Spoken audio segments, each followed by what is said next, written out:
UCLA. Well, this is going to be an intriguing game. Everybody's talking about the Sooners being down. This is a big test. Mercedes Lewis could be the best tight end in all of college football. You know, he is 6'6", 255 pounds. He's averaging already this year over 17 yards a catch. Olsen will try to find him isolated against Oklahoma linebackers and safeties. I'm telling you, he is a matchup problem for OU's defense. Well, OU's problems have been with the passing game. They did not call a pass in the second half against TCU, and you can see Rhett Bomar, who again is the starter, Paul Thompson, who could see some time that Bomar struggles, combined haven't been a touchdown pass, 3 picks, 41%. I mean, that is a major cause for concern. The Sooner defense is playing well, however. Desmond Howard joins us here, and the topic is Oklahoma. And it's a hot topic, guys. I've done this a long time. I have never seen the experts in Las Vegas turn against a team quicker or more dramatically than they've turned against Oklahoma. Forget the gambling part and just study the science of point spreads as it judges the strength of a team. Oklahoma has not been an underdog in 3 years. Favored in the championship game against USC. Favored by 4 touchdowns in their first 2 games. Now, today, a 7-point underdog against the UCLA team that was favored by 9 over San Diego State. Now, somebody may know something. The experts in the desert don't believe that Oklahoma's very good. And they've had some off-the-field stuff, some questions about certain guys showing maturity and leadership and poise. That is a stunning thing to see Oklahoma touchdown underdog. Well, Chris, you know what I think? I saw Oklahoma with my own eyes lose a part of their heart and soul in the national championship game against USC. It was a devastating loss, and Desmond, I don't think they've ever recovered from that devastating loss against USC. You're right, Lee. Lee makes an excellent point. They never recovered, and plus, they lost 10 players to the NFL draft. 10, which was the most by any team this year. But I never thought that they would decline their level of play to the point that they would look so bad, Kirk, in defeat and victory. Well, to me, I think you guys have been pretty critical on a team that not only lost 10 players to the NFL, they lost 14 players overall coming into this year that were multi-year starters. Think about that. Guys that are around for 2 and 3 and 4 years as starters, they lost all that leadership. What I've seen from Oklahoma this year, besides an offensive team that's struggling with the pass game to get balance, to take the pressure off Adrian Peterson, is a team that's not playing with any leadership. This team getting into this game desperately needs something good to happen to get confident about, to rally around, but they need leadership, and right now there's nobody stepping up because all those guys are gone. They've gone through the system. That's a great point, Kirk, and they also need discipline. I don't know what's going on down there in Norman, but they don't have the discipline that we've been used to seeing the last 3 or 4 years when they've been on top of college football. Well, Bob Stoops and his staff are as good as anybody at kind of containing things, but I think they're struggling kind of keep things together down there. You're right. They need some players better be accountable and mature. Where's the peer pressure to keep guys in line? Well, in the past, they had a Teddy Lehman, a Rocky Kalmus, or Roy Williams.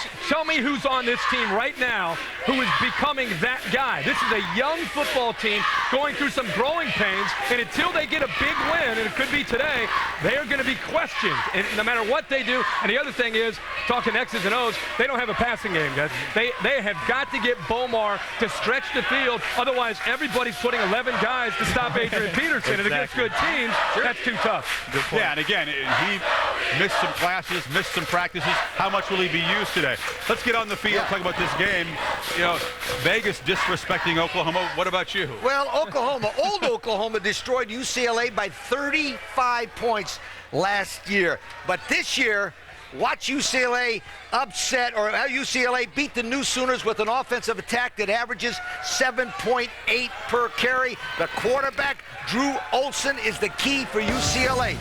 Drew, in his last 10 games, hit 60% of his passes, 19 touchdowns, and 8 interceptions. Number 21, Maurice Drew, has had 13 touchdowns over 40 yards in his career. He's a great running back. He's only ranked number 3 in Los Angeles. Now, UCLA's offense is very good in the red zone.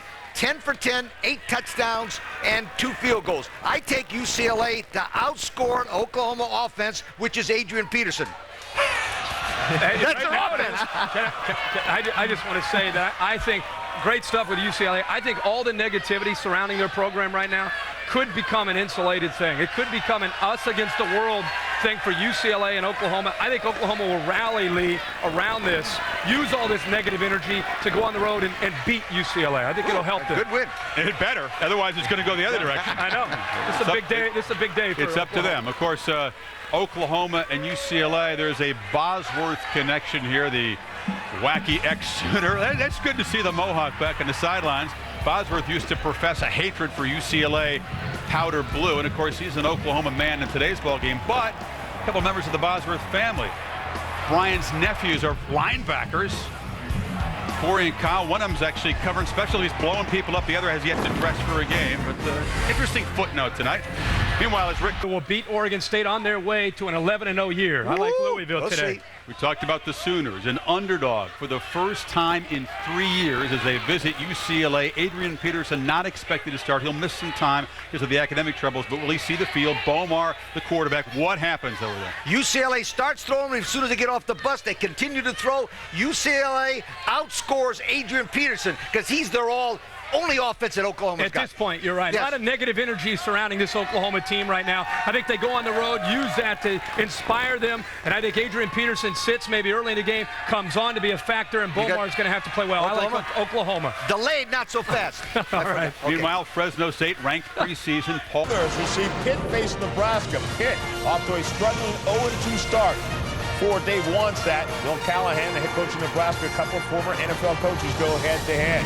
Others, we see the Oklahoma Sooners and Adrian Peterson, who was terrific last time out after struggling in game one. But they'll face the UCLA Bruins, a revamped team. And in the ACC, a very important matchup. Clemson off to a surprising 2-0 start as they face the Miami Hurricanes. Can they beat them 2 years in a row? John Saunders, Craig James, and welcome back to the Rose Bowl, one of college football's citadels, and the home stadium of the UCLA Bruins as they prepare to enter the stadium. Warmed by the September sun, the anticipation of a cracking good football matchup today between these Bruins and the Oklahoma Sooners. There are some streaks of harsh reality to this third week of the new season. The Oklahoma Sooners apparently have to rebuild with young people this year instead of just reload as usual. The UCLA Bruins need to win this game to validate their return to the upper tier of Division 1A teams. Oklahoma comes into this ball game 1-1, having lost to TCU and beaten Tulsa. UCLA is 2-0, winning handily against San Diego State and Rice. The two teams have met 3 times previously. The Sooners have won them all. And hello again, everybody. Let's talk about a lot of things here in a hurry. Dan Fouts. First off, the great running back Adrian Peterson got a little puff of extra publicity this week for skipping classes. Well, he was held out of practice on Monday and Tuesday, did practice on Wednesday and Thursday. Bobby Stoops told us yesterday he will not start today, but you know he'll be in the game and he'll be in there early. Probably. Can UCLA stop this Oklahoma running game? They haven't stopped it about lately. Well, recent years they've not been able to stop anybody on the ground. So look for them today to crowd the line of scrimmage. In fact, they'll go so far as to take out a cornerback and put in an extra linebacker. The Bruins also have a pretty fancy fellow at tailback named Maurice Drew. Well, Maurice Drew is a junior, and he is a legitimate threat to go all the way every time he touches the ball. He has an incredible 13 touchdowns of 40 yards or more in his career. And whether he's coming out of the backfield or bringing kicks back, Maurice Drew is the real deal. I think one of the more entertaining spots to watch on the afternoon, though, is going to be right down there in the trenches, the UCLA offensive line trying to fight off that Oklahoma defensive front. I know this is just the way you want it too, Keith, where the big ugly's down in the trenches. But UCLA had better be aware of number 42, the great linebacker for Oklahoma, Rufus Alexander. He is everywhere. All right, back from his motor racing, let's join Todd Harris. Keith and Dan, you mentioned the off-field problems of Adrian Peterson of Oklahoma this last week. Well, the other star running back in this game, UCLA's Maurice Drew, had problems of a far greater impact. Last week at the Rose Bowl, while he was on his way to a career day of over 100 yards and 2 touchdowns, Maurice Drew's grandfather, 69-year-old Maurice Jones, suffered a fatal heart attack while watching his son play here at the Rose Bowl. Coach Carl Durrell told me it's the hardest thing he's had to do as a head coach, take Maurice Drew out of the game and tell him on the sideline what had happened. Drew left the Rose Bowl in the 4th quarter to be with his family at the hospital. So in honor of the man who drove him to school every day and even enrolled him in ballet classes to help with his balance, Maurice Drew has added his grandfather's name to the back of his jersey for the rest of the year. Now the Drew family may be short one member today, Keith, but he's certainly not forgotten. Thank you, Todd. Sometimes a personal connection like that does carry a great deal of meaning to the young. The weather today is just about perfect. It's in the low 80s, like a drink of cool water for these two teams. The Oklahoma Sooners come in boasting their usual tough, gritty defense. UCLA, on the other hand, is looking to move the ball, which they have done quite well against two relatively easy opponents. Bob Stoops now 7 years at Oklahoma. There you see his career record, and among those games include a national championship won and a national championship lost. Carl Durrell in his 3rd season at UCLA, and his record 14-13. But he thinks this is his best team since he took over the head job at UCLA. So we'll see. UCLA will have the ball first on offense because Oklahoma won the toss and deferred. Chris Markey and Derek Williams will be the return people, and kicking for the Sooners will be Garrett Hartley. And the game is on at the Rose Bowl in Pasadena. Ball carries to the back of the end zone, and it will be brought out to the 20-yard line. And for the UCLA Bruins at quarterback, it'll be senior Drew Olson, thoroughly seasoned, rehabbed from knee surgery of a year ago, fought off the challenge of Ben Olsen in fall camp, and looks primed to finish his time at UCLA in style. 35 games, he has 450 completions, which is 2nd in school history. Dan, I thought his, in practice watching him the other day, I thought his arm looked alive and the ball was really popping. Well, he's less hesitant now. He's more sure. He sees the field better. And as you said, Keith, he's off to a great start to the season. So from the 20-yard line, he'll throw it on first down to the sidelines, and he throws behind the intended receiver, Joe Cowan. UCLA starting lineup presented by Ameriprise. Backs and receivers. The Bruin tailback, a gentleman of note, Maurice Drew, does a lot of things. First play this season, 64 yards for a touchdown. 2 games, has 362 all-purpose yards. And the tight end, Mercedes Lewis, also off to a big start. The offensive line, like Oklahoma, a lot of youth, but there's a mountain at weak tackle. Ed Blanton, senior, anchors that group. He's 6'9", 330. The ball thrown sharply and good for a first down. Caught by Junior Taylor up around the 36-yard line. And Taylor is slow to get up after being hit while making the catch. He was kind of hung out and exposed when he went to get it. He came down awkwardly and is trying to walk off an injured leg. Yeah, a shot here across the middle. Olsen did a nice job of coming back to Junior Taylor, but it looked like just as he went down, it wasn't a hit or anything, just as he came down to the ground right there. Oh my goodness. That's a bad knee injury. The weight of the defensive back causing that knee to bend the wrong way. And he is a big-time loss if he can't come back to the UCLA Bruin lineup. It is first down from the 36 now for the Bruins. And Olsen turns, and this is Maurice Drew's first carry of the day, and he'll have 5 yards as he takes it out beyond the 41. The Oklahoma defensive unit up front, the ground shakes with this crowd. They rage, led by defensive tackle Dusty Dvorak. He, like Aodell, right at 300 pounds, and they are disruptors. Good, tough group. Linebackers, Rufus Alexander, outstanding. Zach Latimer, good. Clint Ingram, hobbled, and Demario Pleasant starting today. Secondary, 3 sophomores back there. Onyeghecha is the only senior. This is a blitzing defense. Pass completed. Again, thrown quickly and thrown sharply. This time it's into the middle of Joe Cowan's jersey, and he makes the catch. and move the chains. Another Bruin first down. And even though the Bruins may have lost Junior Taylor for this game, Cowan is an accomplished receiver. Mercedes Lewis is off to a great start. He has 9 catches on the year, and that tight end position is what hurt Oklahoma against Tulsa when Garrett Mills had a huge day last week. Now we got a different set. With a double back, we get a man in motion, and the man in motion is one of the wideouts with great speed. The ball thrown to this side, however, to Marcus Everett.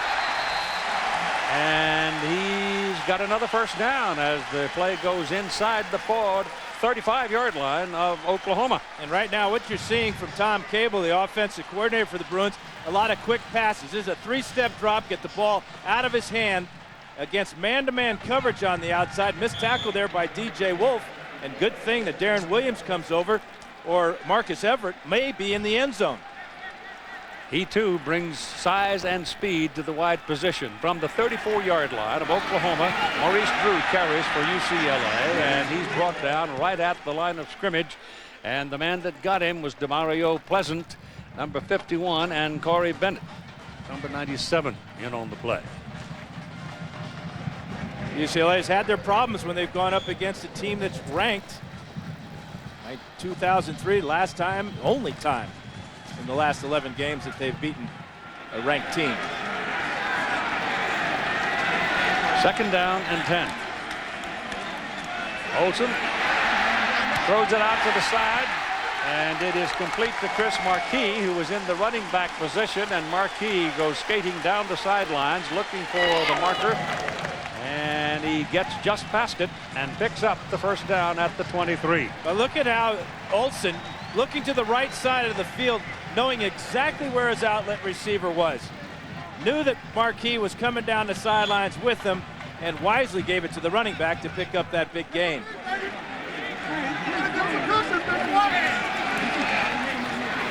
Throws it back. Chris Marquis in there right now in replace of Maurice Drew. Keith, the game plan today for Oklahoma is to, number one, complete a pass, something they didn't do last week in the second half against Tulsa. And then they got to find a way to shut down the great tight end for UCLA by putting Mercedes in the shop. UCLA is going to have to burn the blitz. Oklahoma will blitz 70 to 80% of the time, and defensively try to stop the great Adrian Peterson.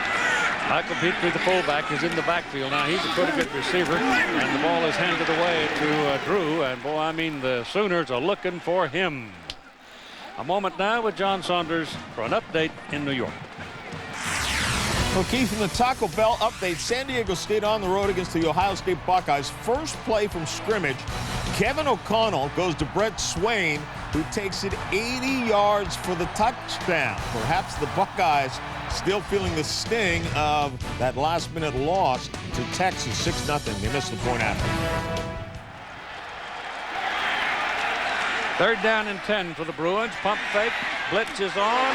Ball is knocked out of the hands of the receiver Petrie by Zach Latimer, who just leveled it.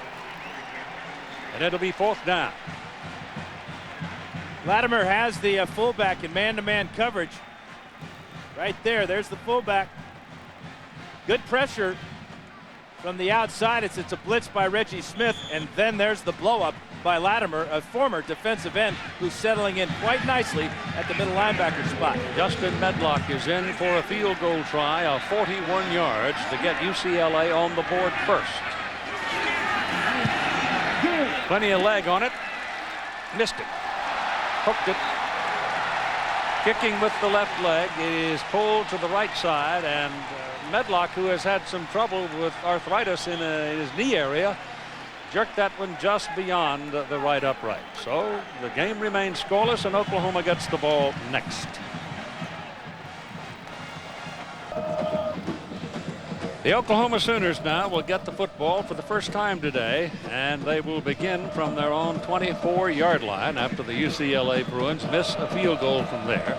Quarterback is Rhett Bomar, redshirt freshman, getting his second start. Big guy, 6'2", 214. You may see him running some today. He was a very good running quarterback in high school, and he also was very good out of the spread or the shotgun. and they go to a spread on the first play, and he's standing to throw, and he throws, and it is incomplete, and that's a very good defensive play by Trey Brown, the cornerback of UCLA, because the ball was well thrown. The Oklahoma starting lineups presented by Ameriprise. Backs and receivers. Kewan Jones starts at tailback today. Adrian Peterson, we told you, missed some classes. He did not practice Monday and Tuesday. Old rule in football, you don't practice, you don't start. And that's the way it is. The offensive line, pretty good one. Big old freshman in there from Atlanta, 6'6", 318 pounds, and he's starting. That's an unusual thing at Oklahoma. Here's Romar on a roll, going outside, gets tiptoeing down the sidelines and picked up some yardage. There's a penalty flag following the play, and it looks to me like the official has marked him out of bounds after about a 4-yard pickup. Yeah, they're going to get 15 more yards, though, for the late hit. Bomar continued down the sidelines. You really can't blame the Bruins for coming over and knocking him out of bounds. He was out of bounds barely after a 3-4 yard gain. But that's what we're going to see today out of Oklahoma. 2 fouls on the play, both dead ball foul, personal fouls on the defense, number 41 and number 15. Penalty will be forced from the end of the play, 15 yards, first down. So Cassell and Havener each got a call.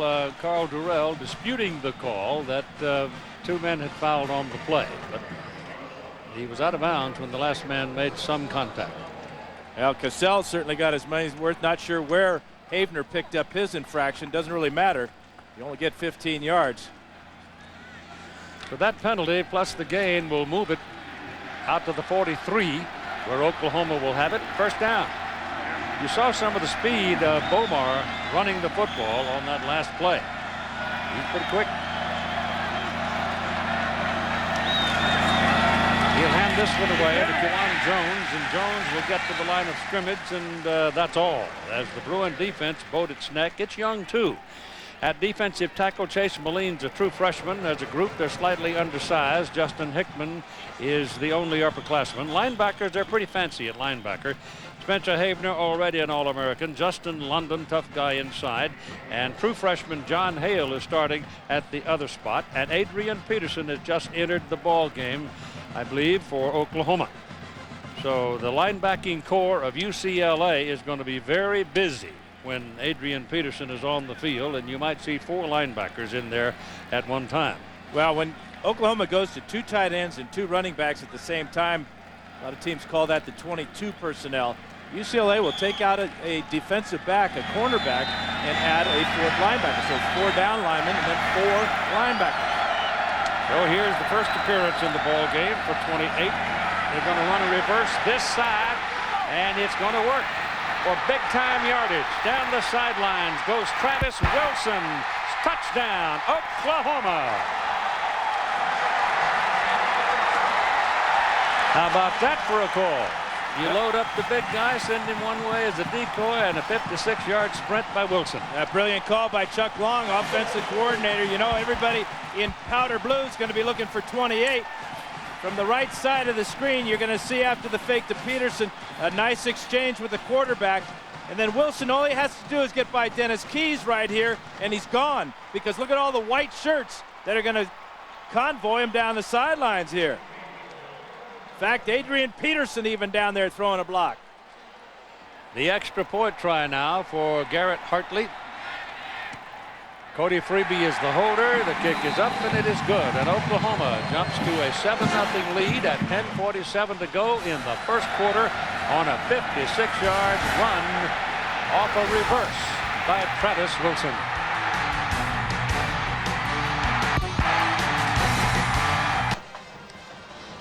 It is not so very often you see Adrian Peterson used as a pure decoy, but he was that time, and it certainly worked because Travis Wilson had all of his buddies helping him down the near sideline for 56 yards.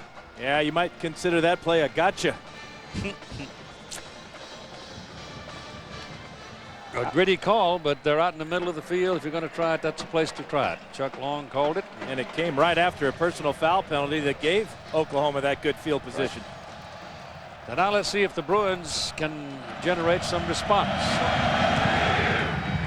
The kick is high, Hartley, it goes to the goal line, and they're coming with it. It's Marquis. Boy, that's a collision at the 15-yard line. College football on ABC Sports, brought to you by Chevy. The new Chevrolets, an American revolution. ADT, America's residential and commercial security leader. And Dr. Pepper, and your local Dr. Pepper bottler. Dr. Pepper, one taste, and you get it. Jason Carter on the special teams is the one that laid the lick on Marquis as he returned it. They'll give him the 16-yard line for the spot, and it'll be first down Bruins with Maurice Drew in there as the single back. Olsen throws, pass is caught by Cowan. Cowan works for the marker, and he's a yard past it, and a first down for UCLA. Tradition at Oklahoma is hunker down and get on with it. And Bob Stoops put it this way yesterday. We have always been good here not because of talent, not because of anything, but to me it's been more about toughness and attitude and playing the game with great effort and playing it physical and tough. And to me there's no substitute for it in football. And that's what we need to continue to develop and work towards, and that's what we're after. They will fight you. Another pass completion by Drew Olsen to Mercedes Lewis, the tight end, is a gain of about 6 yards on that catch and run. The one thing Oklahoma's been able to do in this first quarter is to shut down the run, but they have not shut down the passing game.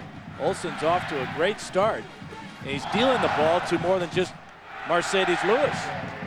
5 different receivers have caught passes now for UCLA. And we're only almost 5 minutes into the first quarter. Drew's got it, taken down behind the line of scrimmage. Pleasant came underneath to make the tackle for Oklahoma. So that's his second clean tackle. A moment now with Todd Harris. Well, Keith, during that last exchange, Coach Carl Durrell spent a lot of time with the tight end saying you've got to get involved. But an update on Junior Taylor, the split end, number 8. He went on that first series and he has not returned. They tried to fit him with a full knee brace and had to walk up and down the sideline. He was unable to plant, unable to cut, so now he's on the bench. It looks like he will not return. He's got the full ice bag treatment. Olsen throws behind the receiver Marcus Everett. And do they get it? Yep, they do. They give him the catch. That's pretty good stuff. He reached back behind him with one hand and pulled it in. Yeah, that one hand was his left hand. Good job of stopping the ball that was thrown behind him. Again, a 3-step drop, get rid of it quickly. Pressure right in the face of Olsen, but a super catch here by Everett. And it gives him a first down at the 40-yard line. Drew again, running in traffic. He didn't get back to the line of scrimmage. He lost about a half a yard as Pleasant one more time makes the tackle with help from Reggie Smith. Reggie Smith's another true freshman out of Edmond, Oklahoma. At the conclusion of today's game, Chevrolet player of the game from each team. Chevrolet making a $1,000 contribution to each University General Scholarship Fund. 5 rushes, 4 yards for Maurice Drew. Well, up front, Oklahoma's just too quick right now for UCLA. They are beating them off the snap of the ball. Olsen throwing. Has a man. Pass complete at midfield. I think it's incomplete. Keith, they drop it. Yeah, Anya Nkecha racked him up pretty good and knocked the ball loose. Anya Nkecha is he's a tough guy. He does a lot of blitzing. Gavin Ketchum had the ball, but that's a great play by Anya Nkecha to knock it out. He gets help from all those Sooners on the sidelines, the officials do. Right into the ball game now for UCLA is number 37, Baumgartner. We saw him working a lot with that first unit the other day in practice, and he looked pretty good. He's in the slot. Olsen looks the other way, goes down the middle with it. It goes to Mercedes Lewis, and there's a pretty good fight as 2 Sooners jump on him, and they stop him 3 yards short of the first down. Yeah, he's 6'6", 256 pounds. Number 19 here going in motion. And this is how UCLA is going to try to keep him from being double teamed. You can see Reggie Smith comes up a little bit late. Williams is there for the tackle, but they will put Lewis in a multiple number of positions today to try to keep him from getting bracketed or double teamed. Aaron Perez in now for the punt, and waiting for it is Lindy Holmes. He's standing back around his 12-yard line. Snap's good. Kick is away. And Holmes circles under it, almost dropped it. Holds on to it. Penalty flags all over the place. Holmes is taken down at about the 18-yard line.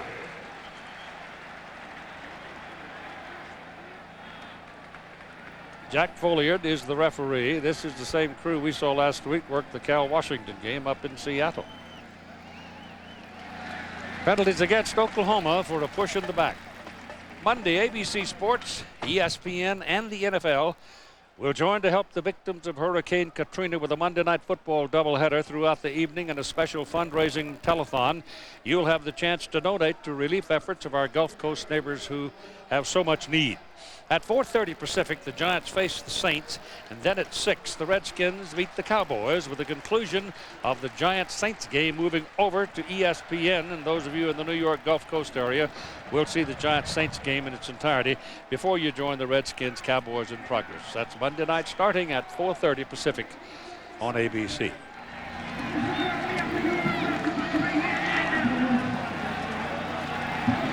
The football has put him inside the 10. They're going to put it down at the 7-yard line, and there the Sooners will go to work. So it is be careful country, and the senior Kewan Jones is in there at tailback.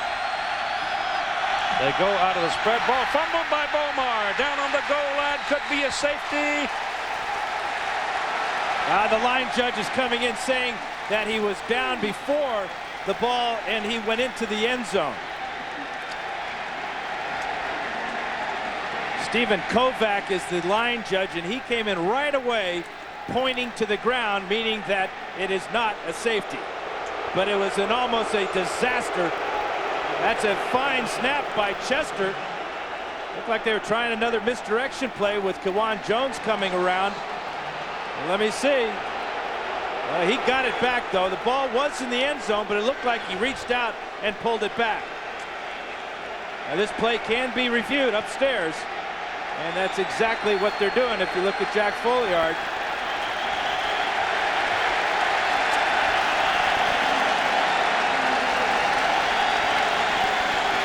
It'll take a minute, but we've got some pretty good views of the play, and the one from up high I think will be the most meaningful one. But here's the first one. He reaches into the end zone, pulls it back. He's on his knees about a foot away from the goal line. I think that's an excellent call by the line judge. That's the 5th fumble this season by the freshman quarterback. And really, that's just a case of nerves. You're backed up almost to your goal line. I don't like this call, putting him in the shotgun, just because of this reason. If you have a bad snap or a drop snap, it can be a disaster. He pulled it back. He pulled it back before contact, and as you said, Keith, doesn't matter about the contact. His knees were on the ground. Yep.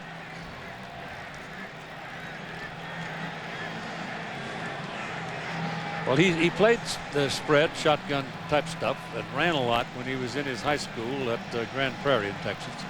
He incidentally is one of 48 Texans on the Oklahoma roster. And offensively, you'll see him in the shotgun a lot today because of that. And also, they want to run some of that quarterback read game where they option off the defensive end, something that Bomar feels very comfortable with. And when you're struggling throwing the ball, coaches have got to find a way to keep this guy, number 7, comfortable. So you go back and find out, what do you like to do? What have you had success with in the past? And you run it.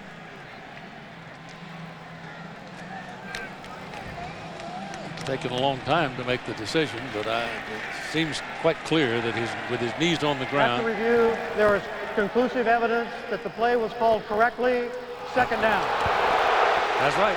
It was called correctly. But now UCLA has to take advantage of this, regardless of getting the 2 points or not. You've got Oklahoma where you want them. 99 9/10 of the way yards away from the touchdown. And 2nd down and 16. Bruin players asking for a little help now from the faithful down in that end of the football field, and they respond with some noise. And you've got Runnels and Peterson in the I formation. If that was Owens Field and Norman, they'd crack the crystal.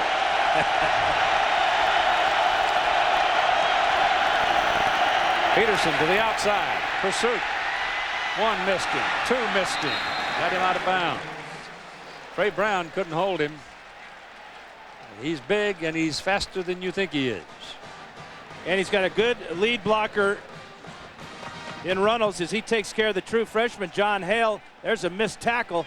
And that's the type of thing we're talking about. When you have a chance to make a play with field position in your favor like this, you can't afford to miss that tackle and let Peterson get it to the outside. He took it up to the 7-yard line. It is 3rd down and 10 now. That was the original starting point for this Sooner possession. Oklahoma leading 7-0 here in the first quarter, trying to recover from having been 1 foot away from their goal line. Bomar comes back up the middle, and he's close to that 1st down. Jared Page finally came up from the secondary to make the tackle, and they'll put the ball just over the 15. They had to go to the 17, and it's 4th down. Pretty good catch by Bomar on that snap from Chester. But he's going to get killed if he keeps running like this. Watch Page hit him helmet to helmet and bend him over backwards. Trying to get that 1st down, he gets crushed. Maurice Drew is waiting for the punt now of Cody Freeby. Freeby is a sophomore out of Fort Worth. Drew is a sophomore out of Antioch, California. And it's short punt. Takes a sideways bounce and a roll dead just inside the UCLA 45-yard line. 6:32 remaining in the first quarter, and Oklahoma leads it 7-0. Since the AP poll started in 1936, there's a rundown of the most national championships among the top teams, with Oklahoma just 1 back of Notre Dame. The ball is resting at the 44-yard line of UCLA, and the Oklahoma defense first to come out. The Bruins are in their huddle, and they're working, as you see, on Adrian Peterson, putting new tape on his left foot. It appears the foot more than the ankle. Well, if you look at where they're putting that tape right there, it appears it might be a case of turf toe. Could be. Boy, is that painful. Olsen moving, throwing, incomplete. Led his man too much. Joe Cowan now a moment with Todd Harris. Dan Fouts, can you believe this? We got 2 Keith Jacksons in the house. Unbelievable. Who is the real Keith Jackson, Keith Jackson? Well, I can become the real Keith Jackson if Keith Jackson quit working. But as long as he keeps working, they said there can't be 2 Keith Jacksons in show business at one time. And so he still has the name. I'm going to get it sooner or later. Now, you need to retire so I can start working on TV. Keith, he's doing radio tonight for the Arkansas Razorbacks. They play the USC Trojans. Tell me about your Sooners. What are you seeing? Well, when you watch the Sooners, you know, they did drop one earlier, but they're playing physical today. Everybody's saying the Sooners are not as physical, but they are playing very physical. A team that lost so many guys last year to the pros. Some of the young guys on the team are trying to learn their positions. They're going to get better and better as the year goes on. You and Dan Fouts in that exclusive club. I like the hat. Congratulations and good to see you. Well, tell Dan I can catch a ball from him if he comes down here. All right. Keith Jackson, the first. All right, thank you. Good to see him again. Good guy. And a heck of a football player. Yeah, I'm not sure I can throw it far enough to get it to him, Keith. 3rd down now and 8 for UCLA. They still can't get much on the ground. The ball is thrown high. There was pressure on him. That was a sideways pass. And Maurice Drew runs it out of bounds. They call it incomplete. There was just enough forward motion. So it's a quick 3 and out for UCLA. Well, they've run the ball 7 times. They have 5 yards to show for it. This is the 3rd of that 3 and out. C.J. Ayu with the good pressure. Sometimes it's not so much getting in the face of the quarterback, but getting up high and forcing the throw to be off target. Perez in for his 2nd punt. Lindy Holmes is waiting for it. Last time, the Sooners had some penalties for illegal blocks. This is a low kick, a spinner. Holmes comes up, fumbled the ball. UCLA's got it inside the 20-yard line. You could see that ball never turned over, and he was backing up on Lindy Holmes, and he tried to track it down, and he never did get to it. And Michael Morris of UCLA on the special teams able to get down and cover the loose ball. Well, this is what has plagued Oklahoma this year's fumbles. This is a muff punt by Lindy Holmes. But the ball not only never turned over, is backing up. If there's any wind at all, that was helping UCLA on that play. But this is one you got to make that decision to just let it go. Yep, leave it alone. So the ball is at the 19 of Oklahoma, and the Bruins are given another golden opportunity to do something here. Everett goes in motion, and you got the right side of the line breaking the snap count, Ryan Moya. And that'll probably back him up.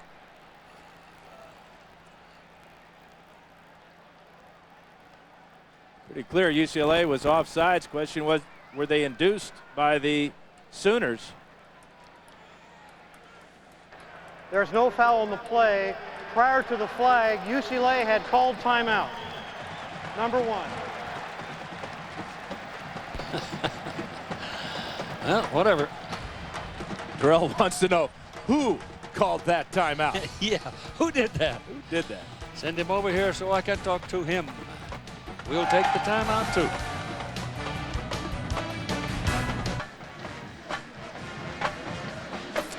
.5:37 to go in the first quarter of play here at the Rose Bowl in Pasadena, California. Oklahoma on a 56-yard reverse early on in the first quarter by Travis Wilson leads the game 7-0. UCLA sitting down here with first down at the Oklahoma 19-yard line after the muff punt and the Bruin recovery. Now let's go back to well, they're coming out to play now. We'll get it for you, an update on Adrian Peterson after this play. Bruin ground game hasn't done anything yet. But there's always the threat when Drew's on the field. Olsen throwing. Touchdown. Andrew Baumgartner. He's the guy we saw the other day in practice do so well, and he was wide open when the pass was on the numbers. He's the last guy you'd think would be a target for Drew Olsen. He only has 2 catches this year. That's his first touchdown catch of his career, but he was wide open. Guy wearing number 37 line up as wide receiver. You might think, they're not going to throw the ball to him. Play fake to Maurice Drew, set it up. Headlock now to tie. Out of the hold of Ryan Callahan. Good. So at 5:31 in the first quarter, we're all even at 7-7. Little fake to Maurice Drew and a strike from Drew Olsen.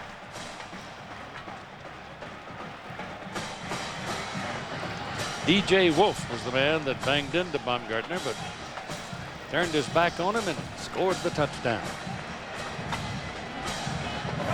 This offense is working with the pass so far in this first half. Having real trouble getting any run started, but if Drew Olsen can continue to distribute the ball to all these different receivers, as 6 receivers now have caught passes, Baumgartner catching his first and taking it in. But now the Bruins can pick up their Darbra just a tad and feel better about themselves.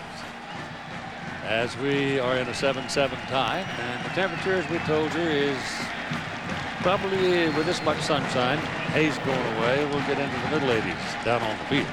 Yeah, the haze is going away and the smog is setting in.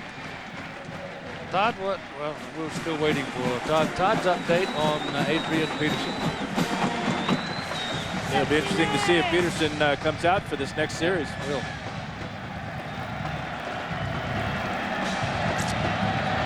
Headlock now. Whacks it. Pretty good carry on it. Yard deep in the end zone. It's coming out with Reggie Smith. First man missed him. Penalty flag goes down. Smith's got daylight on that sideline. These guys are hard to get when they get some space around them. And let's see about that yellow flag lying in his wake. It's going to be another long field for UCLA, or for Oklahoma rather. Bobby Stoops not happy.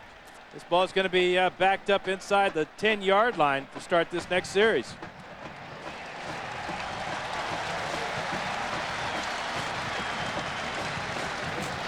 They're getting the return people in position to make big plays, but the mistakes are killing it. Holding on the return team, number 35. The penalty is half the distance from the spot of the foul. First down. And now the update on Adrian Peterson from Todd.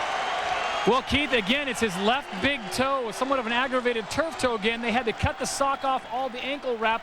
They said he's going to be fine. They just retaped it. He's ready to go. He's in the huddle, and he'll come out with his teammates, and they'll pick up the ball at the 7-yard line. First down at 5:22 to go in the first quarter. And remember, it's his left foot. So look for him to avoid having to cut off that foot.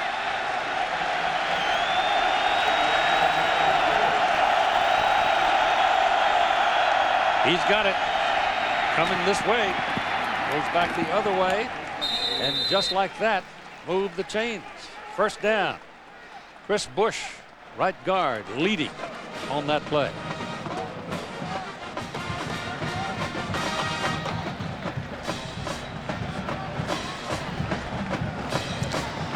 So he picks up 10.5 yards on that carry.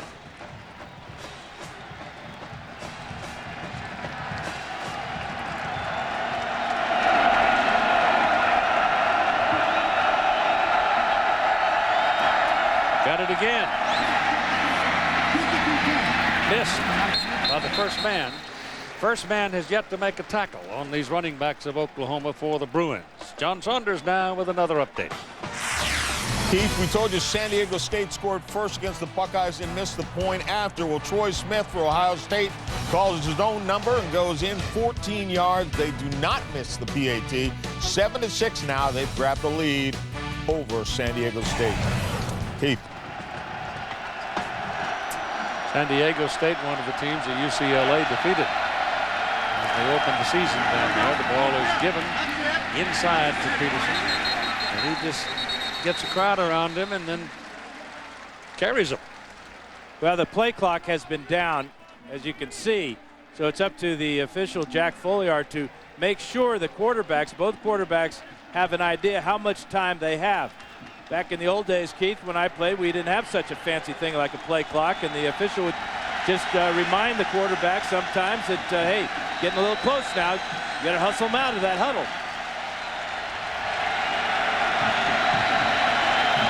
Not a single yard passing yet for the Sooners. In almost 3 quarters. Omar working out of the shotgun. Goes down the sidelines, and that is out of bounds, incomplete. Out of bounds. James Moses over there running under it. Jared Page covering on the play. They just got a feel for Brett Bomar. This ball is not a spiral. It's kind of wobbling, so it sails a little bit too far. Had his man. Excellent call by the officials as that right foot comes down out of bounds.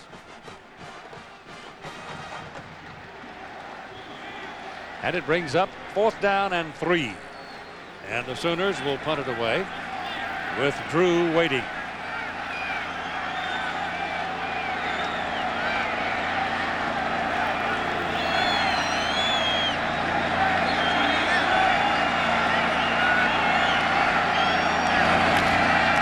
No pressure. Well, that's a beauty. A lot of air under this one.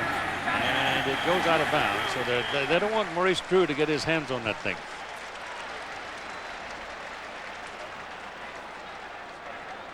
Drew Olson showing today how much he's improved from his beginning.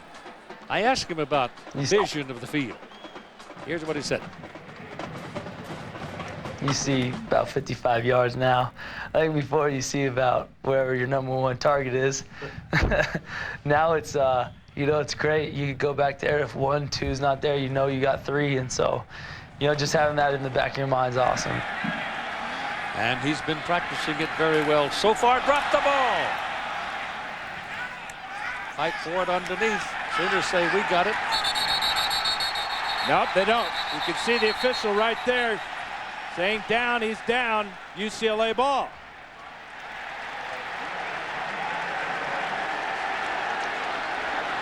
Wind the clock. Bruins keep possession.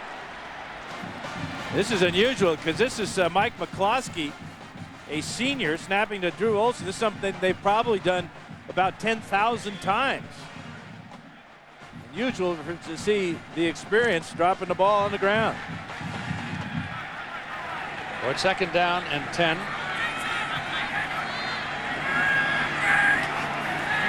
Throwing. Short. Drew. Helmet comes off, hangs on to the ball, and takes a solid whack. I'll tell you one thing, the Sooners are hitting. They may wear down if they keep up this pace eventually, but at the same time, UCLA might get a little tired too. They might be just a little bit bruised. When you get your helmet knocked off, that's serious. Olsen seeing the field again as he came to his outlet receiver that time. And you can see not much of a comparison here as Rhett Bomar still looking for a completion.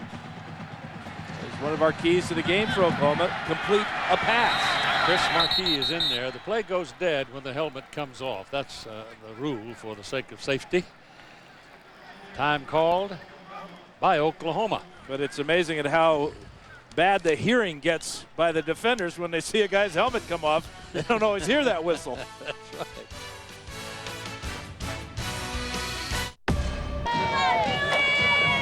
We're in a tie game at the Rose Bowl between Oklahoma and UCLA. 2:14 to go in the first quarter.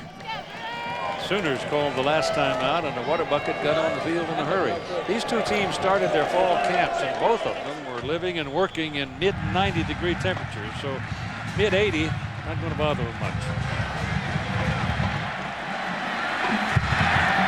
On 3rd and 8, Drew is in the backfield. Drew Olsen is throwing. The ball is batted down and incomplete, and UCLA will have to kick it away. Rufus Alexander looked like the man to get his hand on it. Now, Rufus Alexander is everywhere. He's the smartest defender, according to Brent Venables, the defensive coordinator.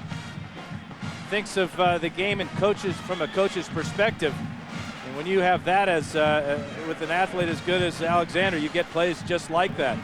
UCLA now 1 for 5 trying to convert on 3rd downs. Jawan Jenkins is deep as Perez settles in to punt.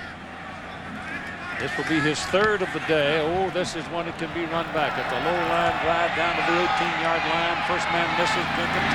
Second man missed him. Third man got him, but he's all the way out to the 33-yard line where it'll be 1st down for Oklahoma. TV Guide calls Invasion TV's best new drama. Something happening to a family that'll change their lives in ways they never imagined, and it's not what you think.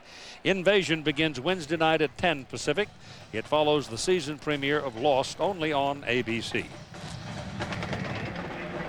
This is the best starting field position for the Sooners, and you wonder how long will Stoops go with Rhett Bomar, or will he try the 2-quarterback system and bring in Paul Thompson?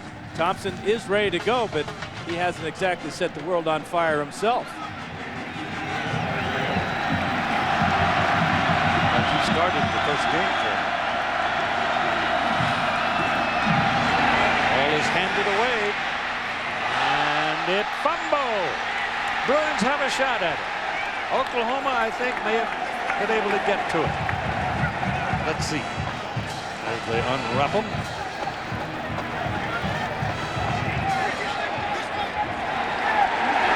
UCLA ball.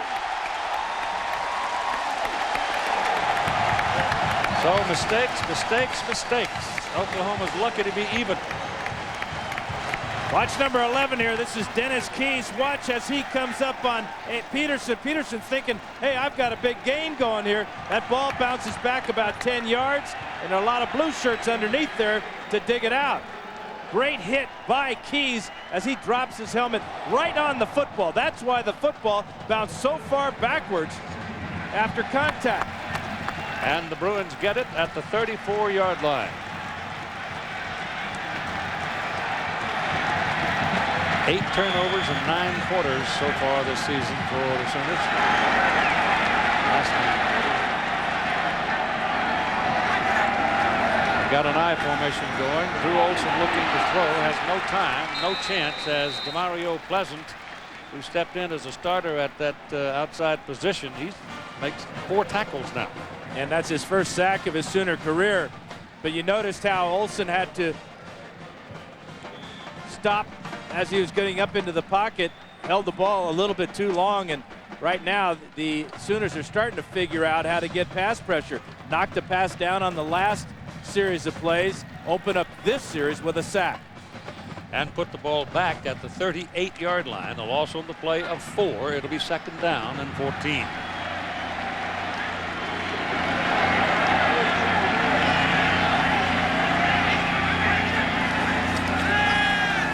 a man all alone out there on the sidelines. That's Everett. Everett got away from the first man and is close to the first down marker.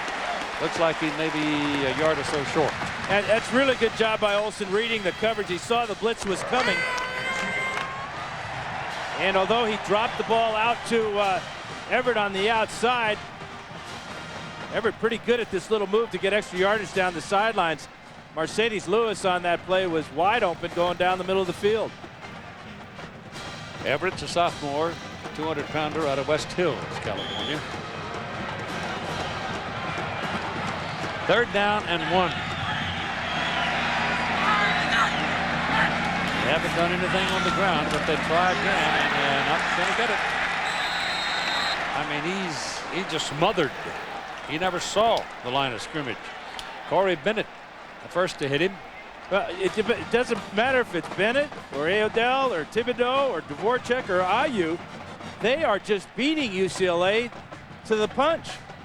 The penetration has just been incredible.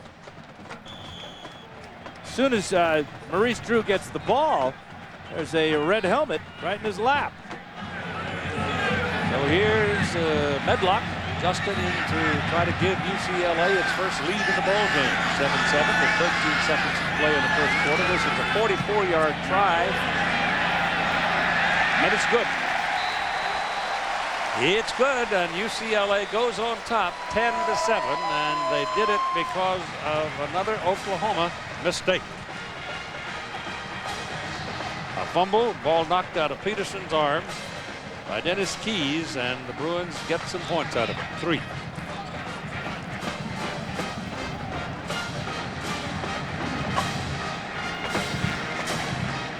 Justin Medlock is quite a weapon. But speaking of weapons, I mean, here you're looking at a, whoa, that's Big Bertha there. And he is awfully upset that he fumbled that ball. When you get down the field like that, you start thinking, maybe I can go all the way. At least that's what I'm told. And maybe a little lack of concentration, but got to give Dennis Keys a lot of credit for a perfect tackle. Also wonder about the problems off the field with the being disciplined, held out of practice Monday, Tuesday, and not starting this afternoon's game. Rules are rules. In all things.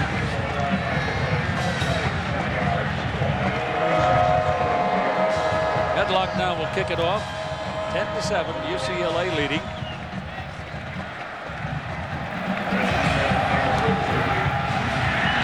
Wilson circling back with Smith in the end zone. He's 3 yards deep and he'll stay there.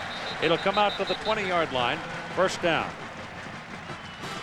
Carl Durrell wants to get his team to the next level. He wants him in that top 25, if not the top 10.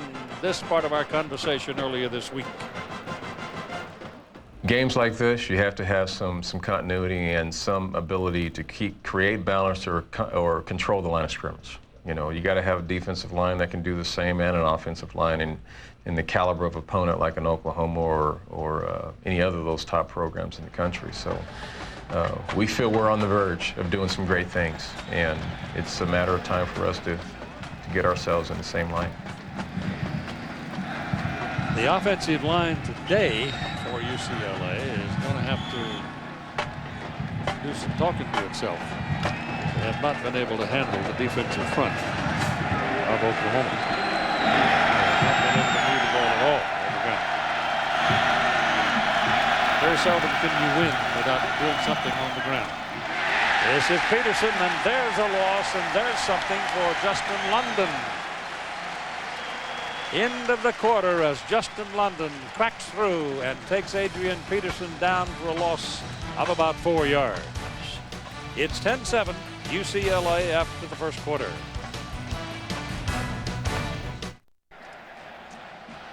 Justin London, the linebacker, very steady presence along that defense for UCLA, making the tackle on Adrian Peterson for a 3-yard loss. Big play, 2nd down, 13. Anytime you get Peterson behind the line of scrimmage, it's a big play. He's not on the field now. Gutierrez is in there to swing the ball to the outside, and that first move again frees the Oklahoma receiver, and he takes it up to the 25-yard line. That's in Joaquin Iglesias from Killeen, Texas. And that's the first pass completion for Rhett Bomar. Got to make him feel good. It's a nice safe pass out to a wide receiver on the wide receiver jailbreak screen. And he's off the schneid. Kind of. Kevon Jones checks in now as the deep back alongside the quarterback, who goes to the shotgun here. On 3rd down and 5, throw it, pass caught, and it is Iglesias again. Slant, good to the 35, 37 they'll give him, and it's 1st down. Page was coming on a blitz, but he didn't get to the quarterback in time. Watch the blitz. Number 4 is Page. He drills the quarterback, bounces him on his backside, but Bomar hangs tough and fires a strike. Big 1st down there for the Sooners as they start to move out from bad field position once again. Now Peterson is back on the field at the deep back position. He's got it coming right. And the Bruins get to it. He's going to have gain up to about the 39. Again, it's Gerard Page, who's now starting to kind of taking a hold of the throttle on this defensive unit. Made 2 plays in a row. Yeah, defensive coordinator Larry Kerr said that he's going to be very much involved in the run defense against Peterson because he's a strong safety. He's got great size, 6'2", 220. There's Larry upstairs calling the plays. Normally we've seen him in the past down on the sidelines. Peterson's out, they go spread. Bomar back there by himself. Gonna run it. Quarterback draw, just pulled it down and took off like a tailback in an old single wing, trying on 3rd down and 5 to get that, or 2nd down and 8 to get that 1st down. And the mark is well upfield, but London may have stopped him just short of it. Yeah, huge hold there. Nice job by Chris Chester up in front there as center. The converted tight end from Tustin, California, doing a nice job there. You can see Bomar starting to settle in a little bit, completed a couple of passes on this drive, and now he gets a nice gain on that play to bring out the chains. Nothing like running the ball to get your jitters under control. Football teams that run the ball are tough football teams. That's about a half a yard short of the 1st down.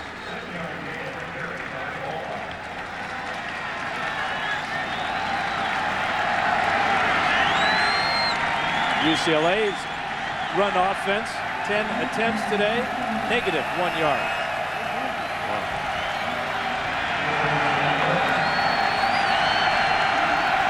Maybe the Sooners don't think that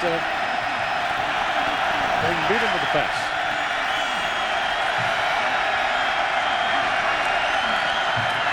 There's the try for the 1st down. That's close. That was Peterson. He slammed into the middle, and 2 Bruins hit him full throttle. Justin Hickman, one of them. The other one was London. Yeah, check out the middle linebacker, number 9, Justin London, standing next to Spencer Havener. London stays low along with Havener. They bring Peterson down.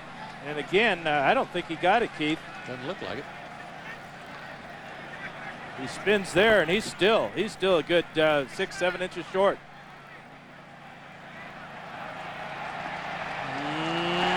That's close. It's 6-7 inches. That's what I said. I heard you.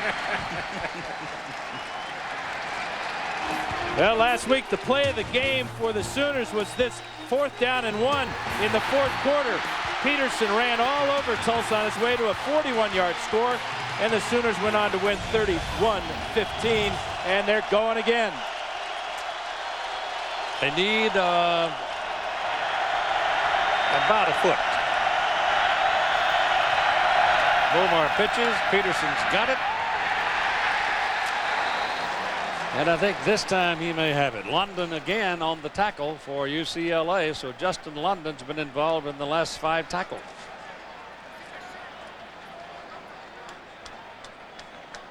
Nobody is blocking Justin London. And he's just mirroring the tailback, Adrian Peterson. Peterson with a spin move at the end of contact may have gotten the Sooners their first down. Not going to be my bunch.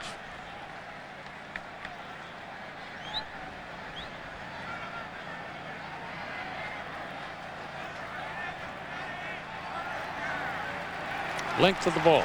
Not quite all of it, but enough of it. And it is first down, Oklahoma.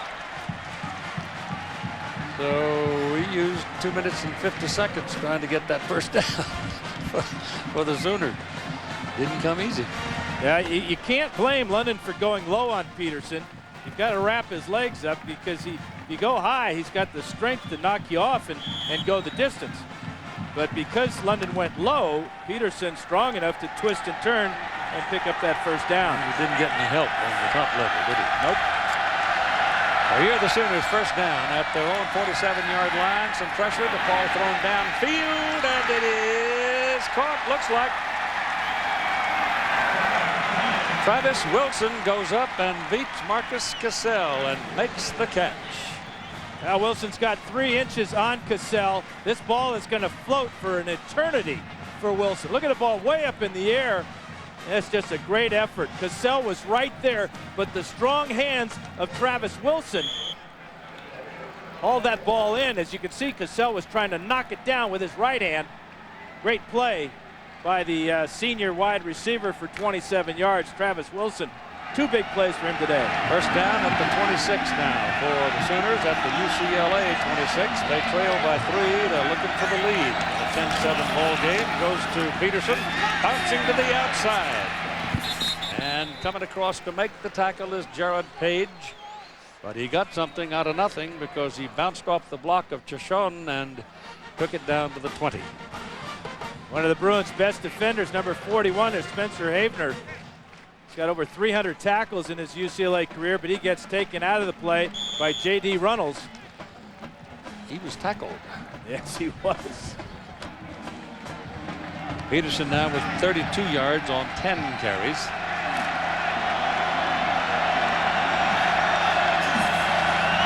Got dump, flip it outside. It comes to Gutierrez. Gutierrez is inside the 15. That will be another Oklahoma first down. That had the old wishbone look to it, or the option stuff in it, as he faked it to Peterson, which you have to respect, and then he flipped it out to Gutierrez. There's the fake to Peterson, and it's a little, that's that quarterback run game that the Sooners want to get Bomar involved with. That last tackle, the very first of the game for Spencer Havener. Ball is on the 13-yard line, and we've got a timeout. It is charged to UCLA. Adrian Peterson's having a bit of a hard time today with his legs and his feet. Todd Harris with an update. Well, Keith, earlier in the game, he came out and they actually removed his football pants and worked on his right hamstring. Now, whether it was a cramp or a pull at that point, we weren't sure. But after that last play, he asked to come off. And Jerry Schmidt, who is the strength coach, who's one of the best in the business, has him doing a series of hamstring stretches. So we'll have to keep an eye on this, whether or not it's going to affect him the rest of the game. Keith? All right, Kevon Jones replaces him, and Bomar gives it to Jones. And Kevon looking in the middle. He doesn't have the power of Peterson, but he is very quick. Second down and 10. Yeah, he's no slouch. The senior has scored 32 touchdowns in his career. He's gained over 2,000 yards, but he's not as big as Peterson. He is only 190 pounds. Peterson goes about 220. Onyenagetche, the defensive back for Oklahoma, also was down on the ground a minute ago, trying to get some cramp out of his left leg.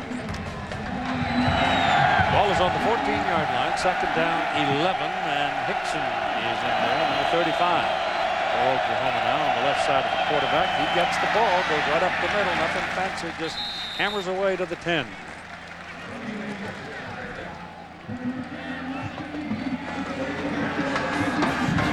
So with the ball on the 10, it'll be 3rd down and 7 for Oklahoma. The ball is on the UCLA end of the field, and the Bruins are leading the Sooners 10-7.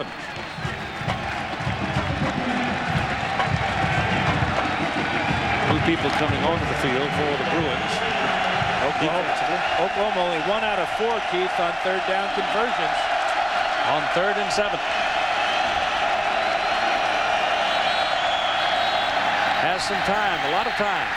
Now the ball is knocked loose from him, but there was a penalty flag that went down before the ball was knocked away from him. And Dragovich was the man who came around defensive end and had locked on the quarterback. Dragovich saying, I didn't hear the whistle, that's why I kept going, and that's why I knocked the ball out of the quarterback's hand. Probably a false start against the Sooners. Ball was blown dead before it was snapped. Prior to the snap, false start, number 89 offense. 5-yard penalty, 2nd down.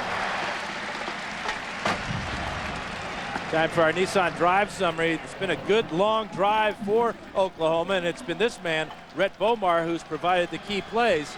He's 3 for 3 on the drive, but Adrian Peterson may have injured his hamstring on it.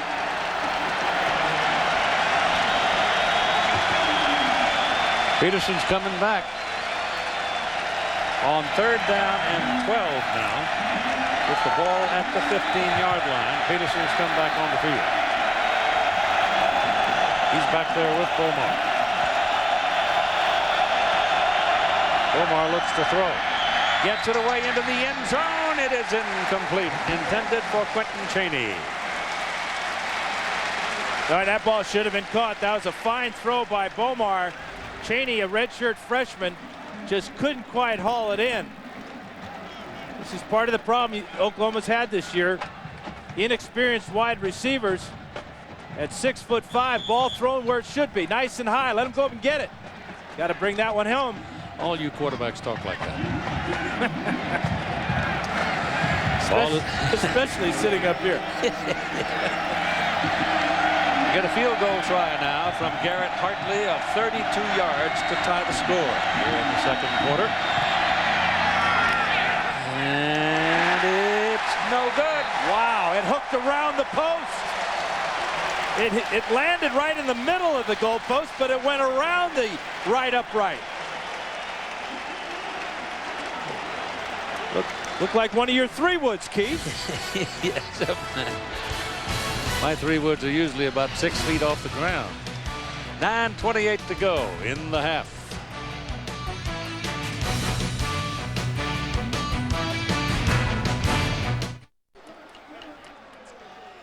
It's a Bruins pep band. They're not in school at UCLA yet. Classes have not started. It's got cool uniforms, though. Yeah.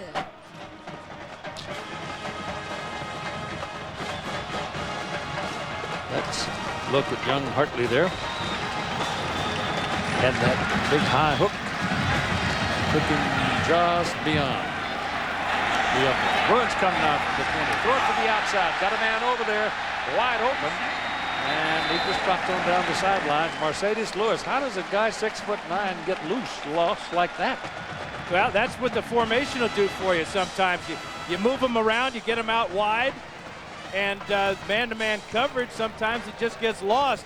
That's just real heads up by both Lewis and his quarterback Olsen to see that and pick up a huge play on 1st down. He got 20 yards out of it.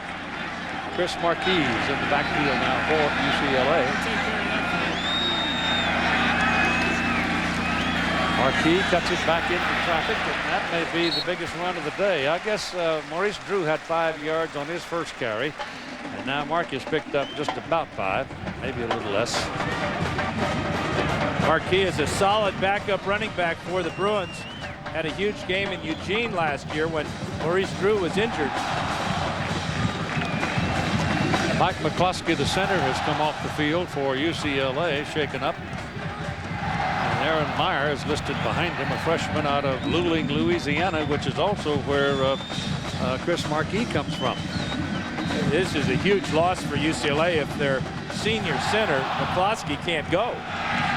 You've already seen a fumble between McCloskey and Olsen. When you get a new center in there, it's to be a nervous time. Well, he's walking around all right. The Bruins have now called a timeout, and that is their last one of this half with 8 minutes and 41 seconds to go.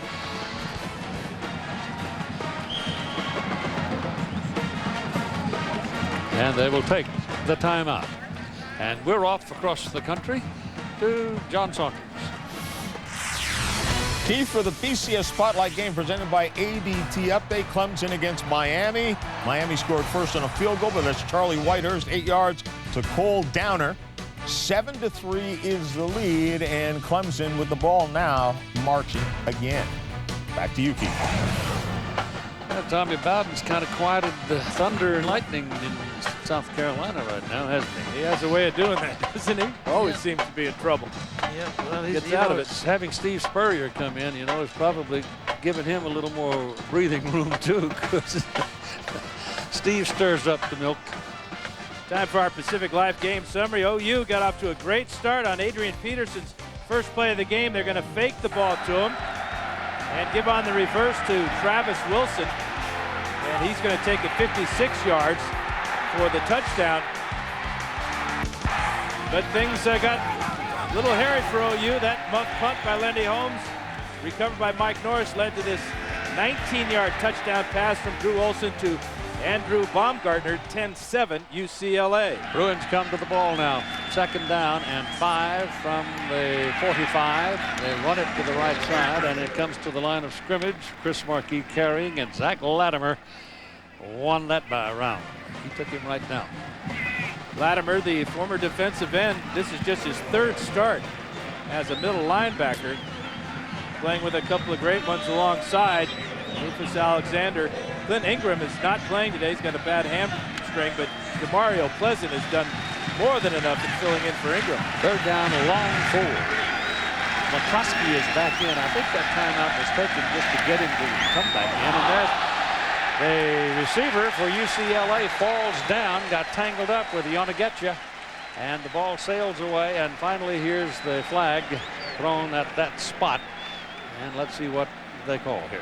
They ought to be conferencing to see if this ball would have been catchable. It appeared to be overthrown. I think Olsen. Pass interference on the defense, number 22. The ball is placed at the spot of the foul. Automatic first down. There's that little push that I think probably cost him on it. Otherwise, it might have not have been called. I'm not sure that ball was ever going to be caught, because Olsen saw how close Anya Nagetsha was to the receiver. I think he threw that one high on purpose. Well, he's got a first down out of the penalty. Yeah, that works good. 43-yard line for UCLA on the Oklahoma side of the field. Bruins still leading by 3. And this is an end around with Marcus Everett carrying. And the wide receiver is going to pick up 6 yards on the play. Again, it's a trick play right around midfield. It worked for Oklahoma, as we just saw. This one well executed, but not nearly the number of yards, although it was a positive play on first down for UCLA.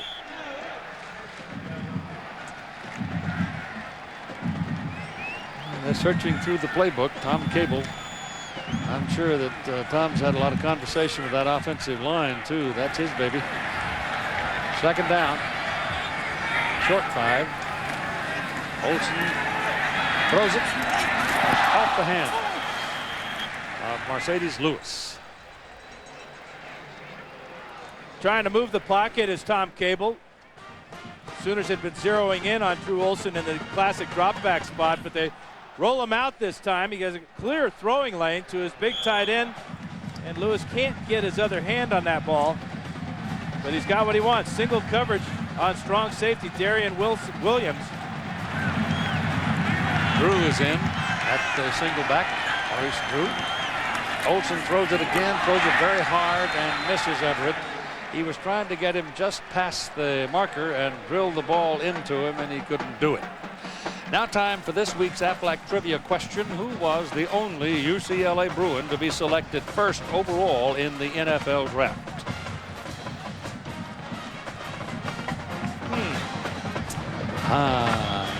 Just one Bruin. Yep. I'll have to think about that one.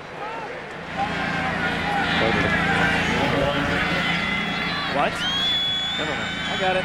Oh, 4th down. Buck trying to pooch it up, kill it deep. That's going to carry to the 1-yard line and into the end zone. Perez couldn't kill it down there.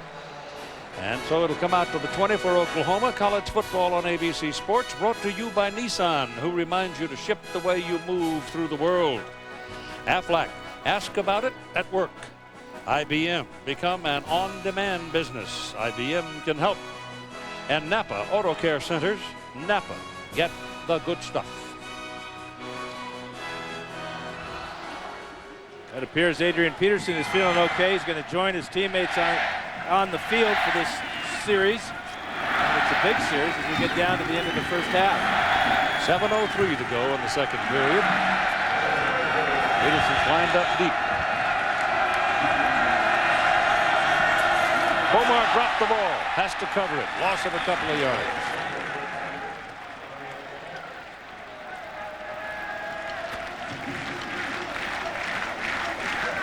Appeared the ball came up short to Bomar from Chris Chester. Remember, Chester used to play tight end. That ball never got off the ground. Never got off the ground. Slipped out of his grasp before he could get it up to the quarterback. Chester comes from Tustin, California.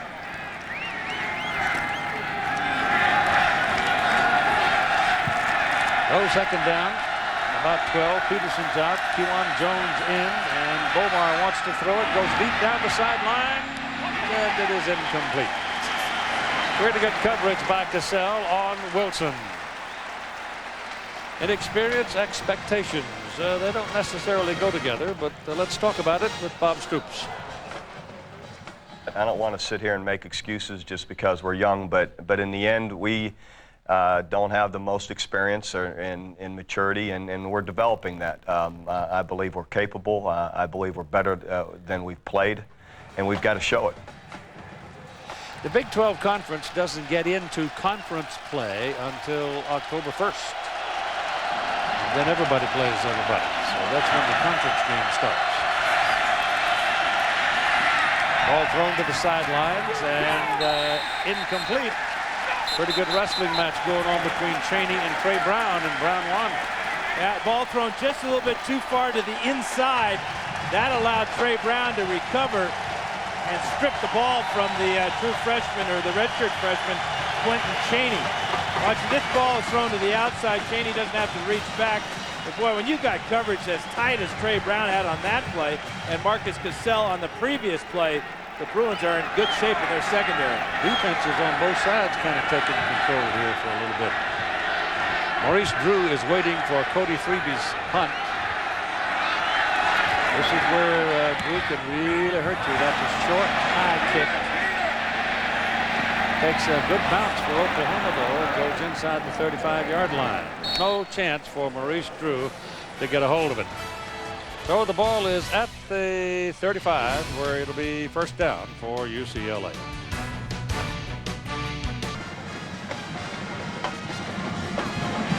Uh-huh. 6 minutes and 1 second to play.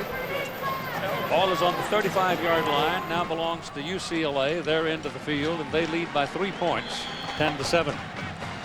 Sooners have had the greatest share of mistakes today with dropping the ball, turnovers, and things like that. Penalties. And the game remains pretty tight. That ball's thrown across the field by Drew Olson, and it's very clear. It's very near the first down marker over there. It's Marcus Everett, who's having a big ball game. Junior Taylor, who starts at that position, was hurt early on in the ball game on the first pass, actually, and has not returned. Looked like he hurt a knee. Good first half for Drew Olson. Has yet to throw an interception. In fact, UCLA has yet to turn the ball over in 2.5 games so far. I'm sure that Bruin fans are saying, shut up, you're going to jinx us, but those are the facts. 4 catches and 49 yards now for Everett. Little quick one over to the sidelines. That's good for the first down. He was a half a yard short. Everett again. Reggie Smith's on that side, and he's giving him a lot of room, and as long as he's going to play 4 or 5 yards off of him, they're going to keep throwing it to him. Now what you got to be careful for now, if you're Reggie Smith or a cornerback, is the hook and go, where you fake that short route, just head on down the sideline. But Oklahoma's trying to put pressure on the box, 8 guys up, so that's exposing man-to-man coverage on the outside.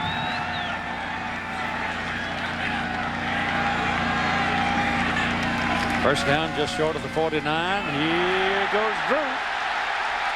Maurice Drew, biggest run of the day, down to the 32-yard line where Zach Latimer makes the tackle. He almost got away. 20 yards on the play. Well, how important is it to have the center Mike McCloskey back in the game? Watch 59 here as he opens this hole. And that's the other danger of crowding the box. If you don't stop them at the line of scrimmage, especially a guy like number 21. There's the double team on the nose man. This man, Maurice Drew, can go all the way. At the 32, first down. Olsen blitz. Ball gotten away, got it off to Ketchum. And Gavin Ketchum is able to retain it as he is leveled a yard short of the first down. Here's the answer now to our Aflac trivia question. Who was the only UCLA Bruin to be selected first overall in the NFL draft? The answer is Troy Aikman. In 1989, he went to the Dallas Cowboys. He started his career, Troy did, at Oklahoma, broke his leg in a game against Miami. Game that I did, as a matter of fact, along with Frank Broyles. And then he was laid up for a year, and Barry Switzer, the coaches, had decided to go back to the wishbone, and that made Troy available, and they contacted UCLA, and that's how he wound up playing for Terry Donahue. Olsen got happy feet there, and you may get a holding call coming here against the Bruins. That's about time we saw Dusty Dvorak show up today. As he's going to pick up this sack. They will refuse this penalty because it's going to take UCLA back to a 3rd and 10. Right in the middle of the screen here. Dvorak's number 94 working on McCloskey. You see that left hand of McCloskey, that will get the flag every time. Well, Dvorak is a load. And Dragovic, a sophomore who is showing up in a lot of plays as well, but Dvorak. Holding on the offense. The penalties decline. 3rd down. And he forces the hold. And here's Todd. Well, senior defensive tackle from the team, and he out a whole year of football. Said it was the most humbling experience of his life. But to get back on the team, he personalized letters to. Need a new microphone. On 3rd down and 10. Olsen takes off. And penalty flags are flying, and he's down at the 27-yard line, well short of the first down. So they can decline the penalty and force the Bruins into 4th and 6 or so.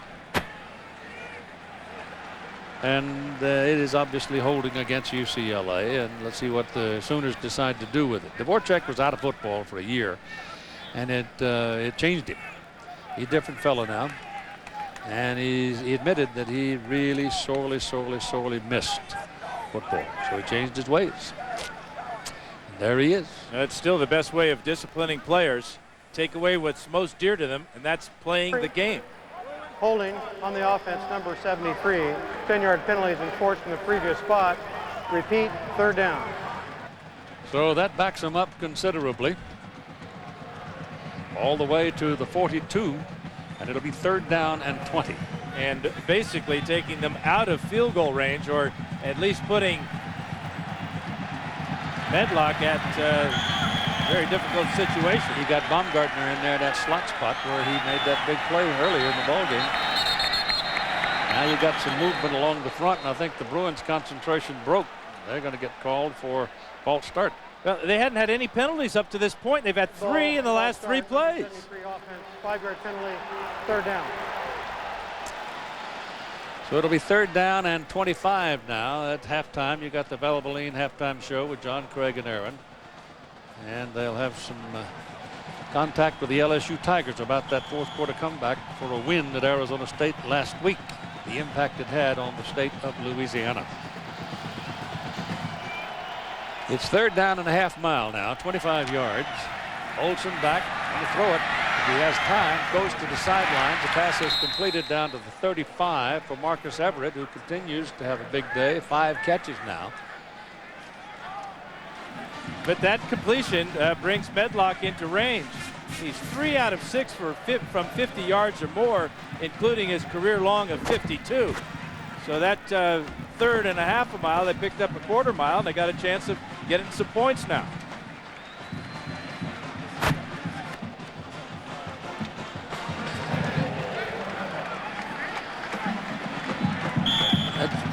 If he's got a sore wheel, that's a reach here at 51 yards, but it's a warm day. Maybe he's all loose and ready now. Let's see. Let's see if he can go for 51. Justin Medlock. Oh, yeah. He got it.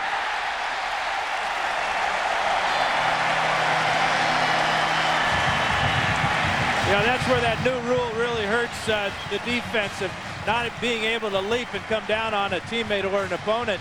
Because a kick this long, you've got to kick it low. Medlock just lined that one through. Would have gone through from 60. 6-point lead, Bruins. 51-yard field goal makes it a 13-7 UCL lead. Medlock now will kick it off. Oklahoma has deep Travis Wilson and Reggie Smith.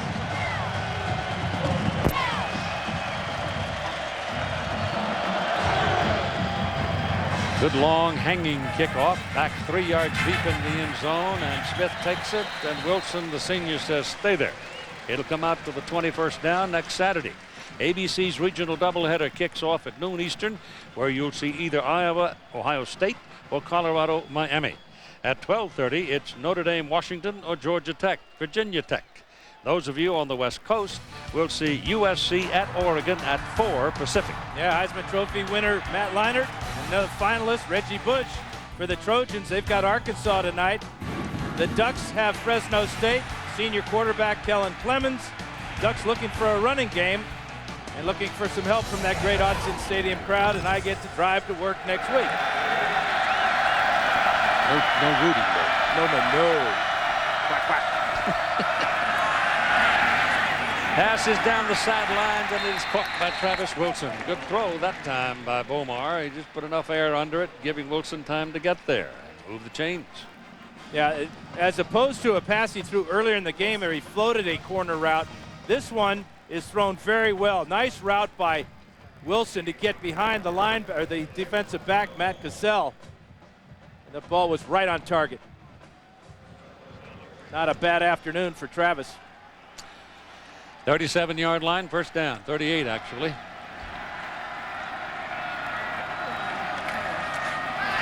Back to throw, pressure coming, got away from him. They had him in their sights, 2 of them, and he split the Bruins and got away and picked up, made something out of nothing. 4 yards.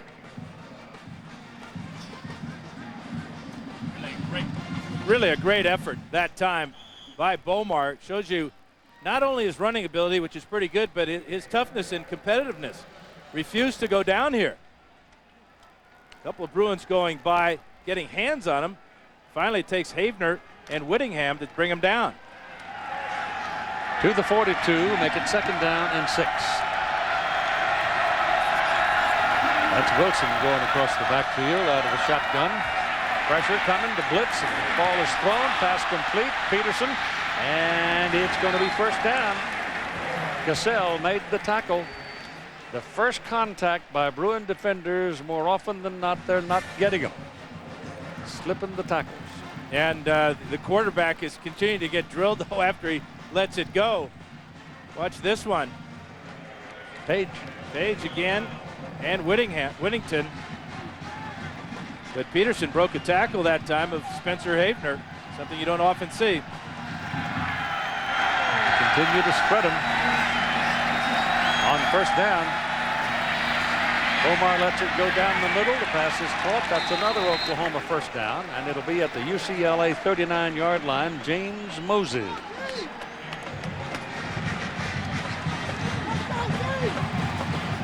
Chuck Long said he wanted to get his tight ends involved more in the passing game because they're such big targets, and they're usually the easier throw. They're not as long a throw as it is out to your wide receivers. They're going no huddle.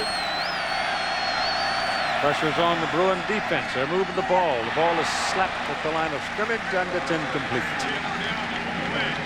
Brigham Harwell got a piece of it when it went by. So that slows things down for just a moment there, and Oklahoma will go back into the huddle. You know, Harwell, 93, with really an athletic move there to punch that ball with his left hand, but he was about 6 yards away from the quarterback. It really shows you what goes through a defensive lineman's head.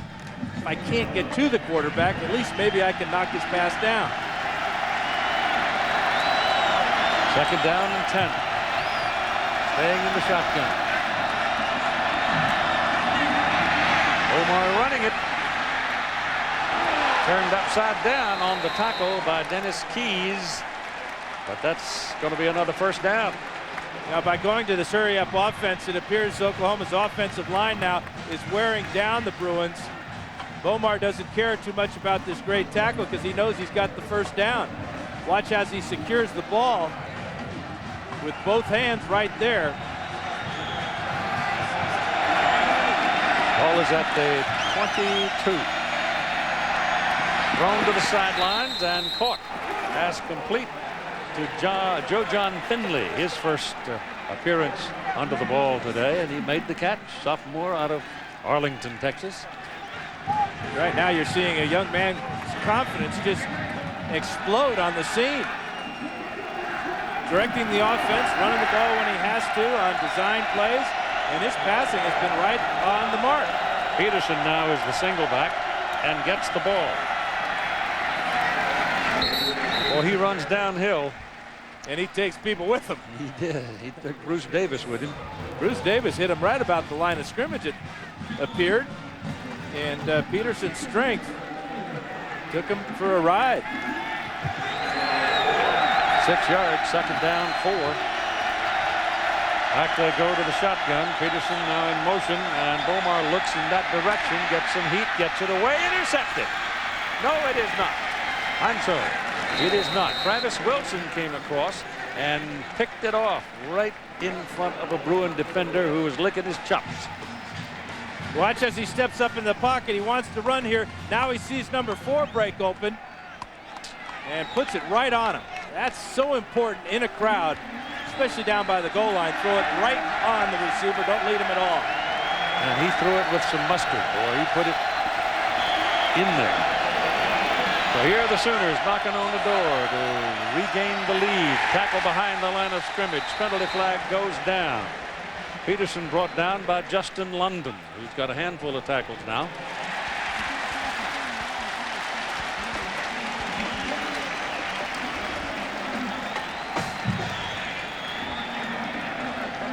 Justin London has just had a superb first half with the run blitz. Holding on the offense, number 64, 10 yards previous spot. Repeat, 1st down. Chris Chester, center. I would think they would want to take it, back him up as much as possible because they're certainly in field goal range. Number 9 is London. He's just totally unblocked. How can you not block the middle linebacker? Bomar back, looking, goes, sideline. Wilson, good. It's the 8-yard line on the pitch and catch. Boy, how important has this drive been for the Sooners? Important, though, to take the lead. You don't want to settle for a field goal here and go in down 3 points. That's why that penalty was so critical on Chester just moments ago. 2nd down and goal. The ball is at the 8-yard line. Pretty good numbers there, huh? You bet. bet. Possession. You add him to the mix, and they become lethal instantly. Omar looking around, has a man in the end zone, goes high, too high. He couldn't throw it into that crowd. Carl Durrell getting escorted back to the sidelines. What coaches are usually yelling about there is they can see offensive holding on the end of the line of scrimmage. And I'm sure that's what Carl was pointing out to the officials. Oklahoma takes the timeout. They've got 1 remaining. The Bruins have none. You got 26 seconds to play in the first half. Monday, ABC Sports, ESPN, and the NFL joined to help the victims of Hurricane Katrina with a Monday Night Football doubleheader. Throughout the evening and a special fundraising telethon, you'll have the chance to donate to the relief efforts for our Gulf Coast neighbors in need. 4:30 Pacific, the Giants will face the Saints, and then at 6, Redskins and the Cowboys. The conclusion of the Giants and Saints game will move over to ESPN from ABC. Those of you in New York and the Gulf Coast area will see the Giants-Saints game in its entirety, and then join the Redskins and Cowboys in progress. That'll be Monday night, starting at 4:30 Pacific on ABC.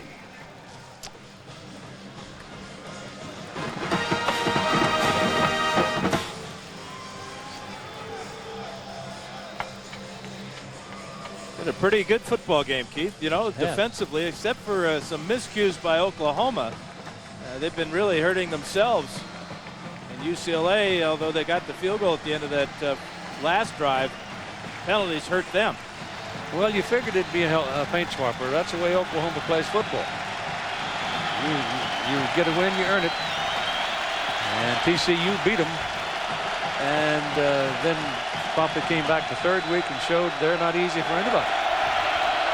So it's third down and goal from the 8-yard line. Bomar looking around, shopping for a receiver. Getting pressure, down he goes at the 20-yard line. Brigham Harwell broke free to make the tackle. Boy, and that's a huge sack because it takes your field goal kicker out of his comfort range. And hurt the quarterback. Yeah, instead of getting a chippy, he's limping coming off the field. Trying to keep that left leg straight, but he's looking all the way to one side of the field. Little pump fake there, and then that's inexperience. You can't run out of the pocket. You have to run up inside if you're going to escape. As he went down, he called their final timeout. And so they'll come out on 4th down at the 19-yard line. Obviously, they'll try to get 3 out of this. The quarterback, Bomar, came dragging his left leg to the sidelines, and now he's headed for the locker room in a hurry right now. He's trotting along all right. And they want to do some taping or get a brace of some kind on him there. So here's your field goal try of 37 yards by Garrett Hartley. He's got a lot of leg on it, and he made it. So from 37, it becomes a 13-10 ball game with 15 seconds to play in the first half. UCLA by 3.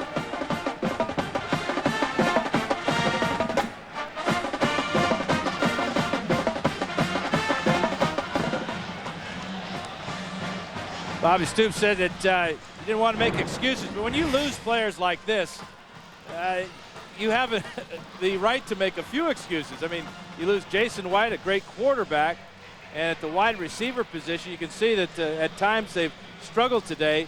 But Bomar and his senior, Travis Wilson, have gotten into rhythm and gotten things going for the Sooners.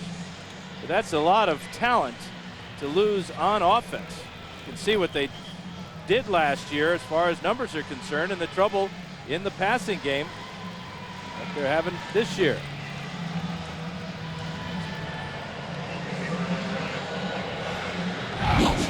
Yeah, this is some of the miscues that they've had. All fumbles. A fumbled shotgun snap, a muff punt by Lendy Holmes, recovered by UCLA, and Adrian Peterson, after a long gain, gets the ball popped loose by Dennis Keys. They fumbled between the center and the quarterback, and you can see that the fumbleitis has been a big problem for Stoops' team this season. I'll give a gritty Oklahoma defensive bunch some credit, because otherwise UCLA could be ahead by much more than 3. Now the defense has not been the problem this year, has it? Nope. 35-yard line. Popped up. Fair catch call. 25-yard line, then dropped, but it's covered with the Bruins. You can call fair catch on a kickoff, in case you don't know that. Yeah, but you have to catch it. But you have to catch it, yes. That's... If you don't, it's live. You get this type of action.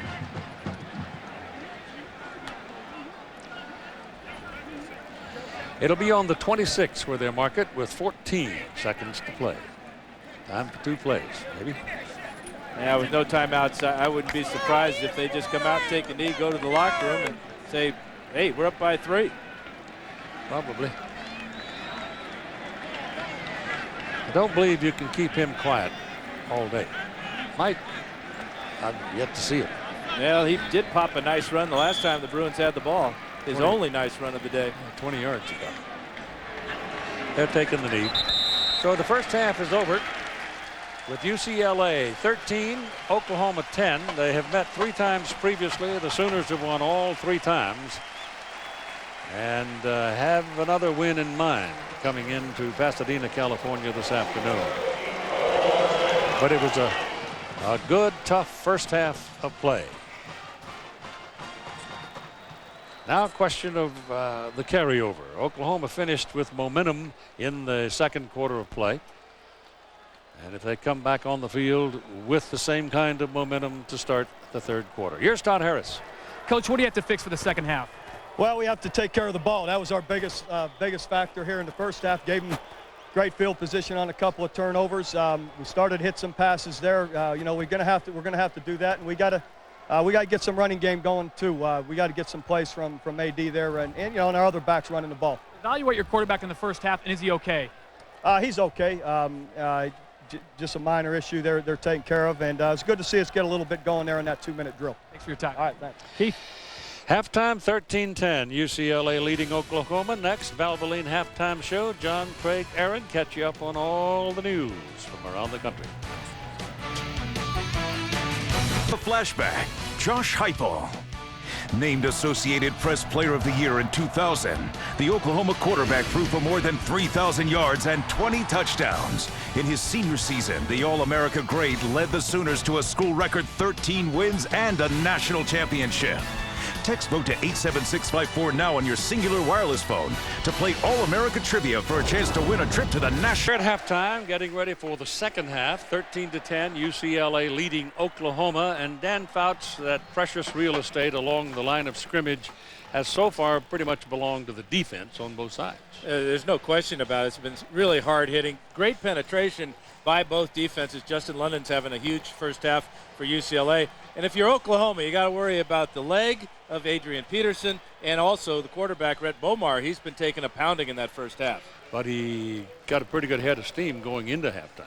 He did. He did a great job of driving his team down the field and getting 3 points and putting his team in position to have more confidence in his abilities. And the question remains, of course, whether or not they can continue to control Maurice Drew. They pretty well shut him down except for one 20-yard burst in the second quarter. So we're ready to go with the Bruins kicking off to Oklahoma. Oklahoma had won the toss at the outset and chosen at that time to defer, which means they'll get the second half kickoff. Justin Medlock, who kicked a couple of field goals, one up 51 yards, handles the kickoff stuff. The ball goes back into the end zone. They'll put it down there and bring it out to the 20-yard line. Here's Todd Harris now with Carl Durrell, reported a moment ago. Coach, what do you tell the team at halftime? We did some good things, and we did some things where we didn't execute very well. But, you know, this is the team that obviously is better than they played in their first 2 games, and they're playing well. We got to try to do what we need to do to close out this football game. We got to play better offensively. Our defense is playing well, but we need to get some more points on the board and take advantage of some opportunities when we get them. Good luck, Coach. Thanks. Todd, thanks very much. Peterson comes out. Adrian comes out as the deep back. Bomar's out. They were both dinged up in the second quarter of the first half. And most everybody is healthy enough to come out and begin the struggle. This is Peterson coming outside, and going down low to make the tackle on him is Trey Brown. Take a look at our Pacific Life game summary, Keith. It's about our stats. Rushing favors OU. No surprise there. No surprise that UCLA is on top in the passing game. Story of the first half has been points off turnovers. 10 of UCLA's 13 points came off of 2 OU fumbles.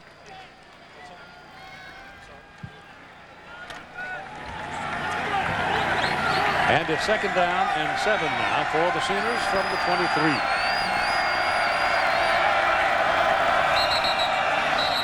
Penalty flag goes down. No play there as Peterson took the handoff, came through the middle. Looked like Chris Bush, the right guard, jumped False start, number 52, offense, 5-yard penalty. Yeah, Chris was having a little trouble. He was down on the field when they came out of the locker room, and they were kind of stretching him out. Stretching him out too good. Can you imagine having a cramp and have to go down into a stance? Oh, man. And when you weigh 305 pounds, that's a large cramp. Yep.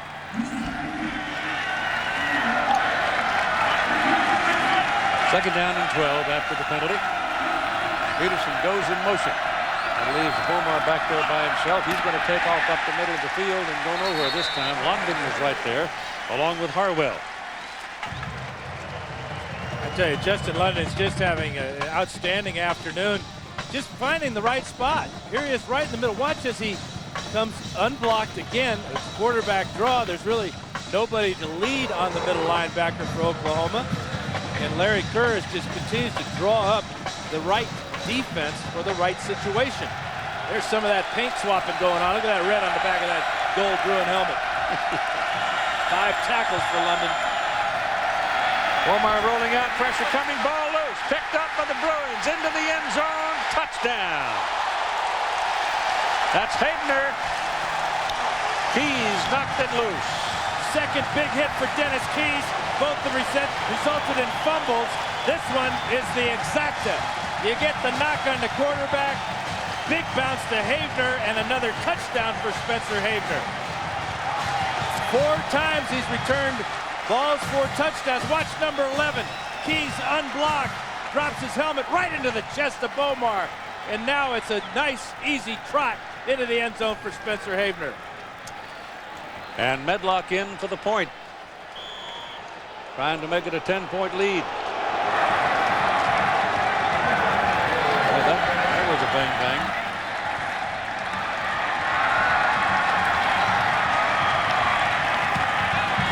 Kick is good.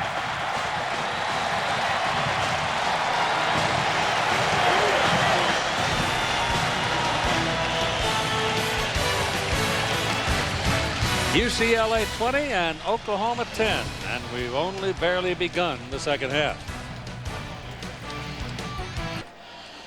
There's Dennis Keys in the middle of that group. He's the young man that knocked the ball loose, and Spencer Havener took it into the end zone on the fumble recovery, and it's 20-10. UCLA leading, and Justin Medlock now will kick it off. There's Justin.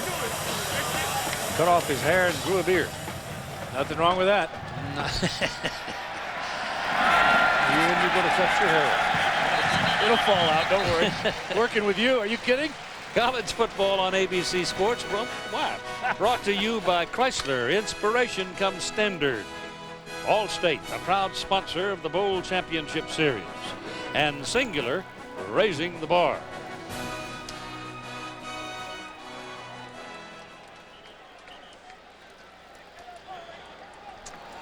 From the 20. Oklahoma will try again here now, see if they can get a little more orderly start in the second half. They got to find a way of controlling Jared Page, Dennis Keys, and Justin London. 3 guys right in the middle making plays. Into the middle of the line goes Peterson. They pretty well held him in check today so far. So far has a lot of meaning there. Same way with Peterson can pop it anytime on you, and so can Maurice Drew. The question for Oklahoma is, can this man survive? At 6'2", 215, he's taken some unbelievable shots today. He showed his toughness and his inexperience. And unlucky on that one. On 2nd and 8, rolls out, looking downfield, throws, has a man wide open. I mean, Travis Wilson was lonesome. And it's moved the chains time as the play goes to the 43 and a first down for Oklahoma. But you got to be impressed with Bomar's mobility as he's going to roll out to the left this time after the play fake, a bootleg. That really got UCLA sucked into the middle of the field. As you can see, Wilson is 10 yards in the open. Good play for the Sooners.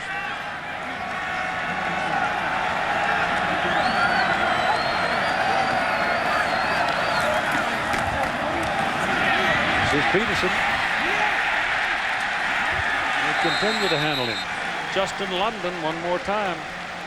Havener also there for those two linebackers. They still haven't found a way of blocking number 9 in the powder blue jersey, though. He's just too fast for the offensive lineman. And there's Jared Page, strong safety as well. Second down, 11.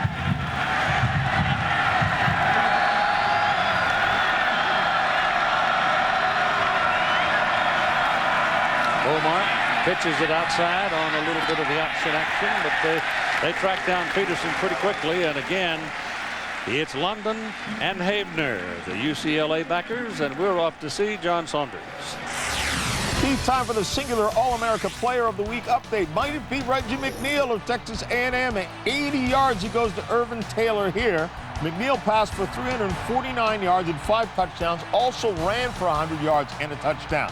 Text the word VOTE to 87654 now on your singular phone for your ballot and a chance to win a trip to the national championship. Keith. Good. 66 points. Wow. Omar's pass batted up in the air, incomplete. That's the third time today the defensive linemen have knocked that ball down.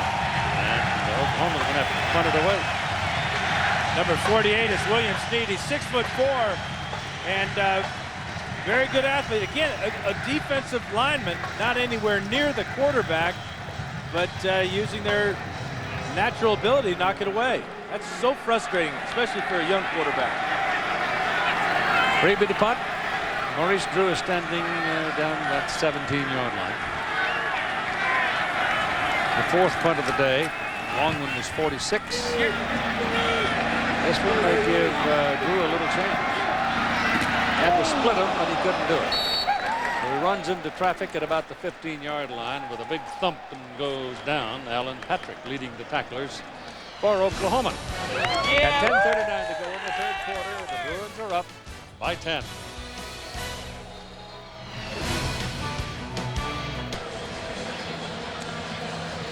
It is a warm afternoon now here at the Rose Bowl, but not like it has been. It's about 15 degrees cooler than it has been in recent days, weeks. UCLA's football, first down at the 16-yard line. They lead in the ball game 20-10.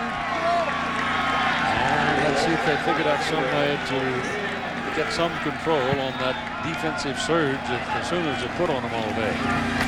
Olsen with a little play action, finds a man wide open, hits him, knee goes down up around the 28-29-yard line, but it's enough for a first down. Joe Cowan, if he keeps his balance and keeps his feet, he might still be running. That's what Drew Olsen was saying. Man, you can't go down on me like that. You just got to stay on your feet. That ball wasn't thrown that low.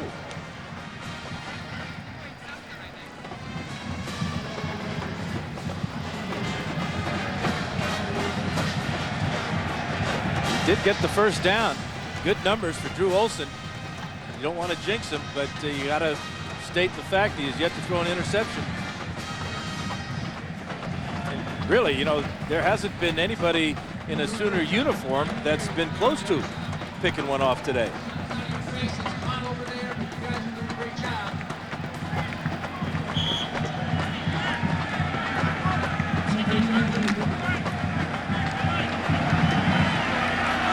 First down from the 29. Drew the deep back. Gets the ball and goes down behind the line of scrimmage. Dvorak. Dusty came in and just was there when the ball arrived and threw him on the ground. He's got a great first step, and plus he's a 300-pounder right in the middle of the screen here. Watch as he splits the block, gets up by the center, McCloskey, and just ragdolls Drew to the ground. Ball is inside the 25, and the rushing yards for the Bruins pretty meager. 15 yards. Olsen throws it, completes it. Caught by Joe Cowan. He had a man right in his pocket when the ball got there, DJ Wolf, but held on, and now they'll be looking at third down. And he had to zip that ball past the ear of linebacker Demario Pleasant and get it in front of Wolf. That was a fine throw by Drew Olson.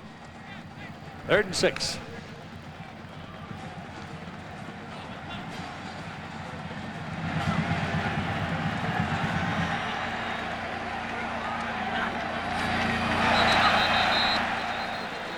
Penalty flags on that. That could be considered inducement, or it could have been false start that started the whole thing. And it could have just been old-fashioned encroachment on the defense. There was no play prior to the snap. False start on the offense. 5 yards, 3rd down. Somebody wiggled. Tonight, ESPN has a meeting of what some feel are the top 2 teams in the ACC. Bobby Bowden's Florida State Seminoles going into New England for a showdown with Boston College. Boston BC making its ACC debut. College football primetime presented by Polaroid on ESPN tonight at 4:45 Pacific time. And more information, you can log on to ESPN.com. Oh, Bobby doesn't look too happy in that picture, does he? Nope. Well, his team's not really solid right now. That's a pitch back to Drew. Cut back. Got a little bit of daylight.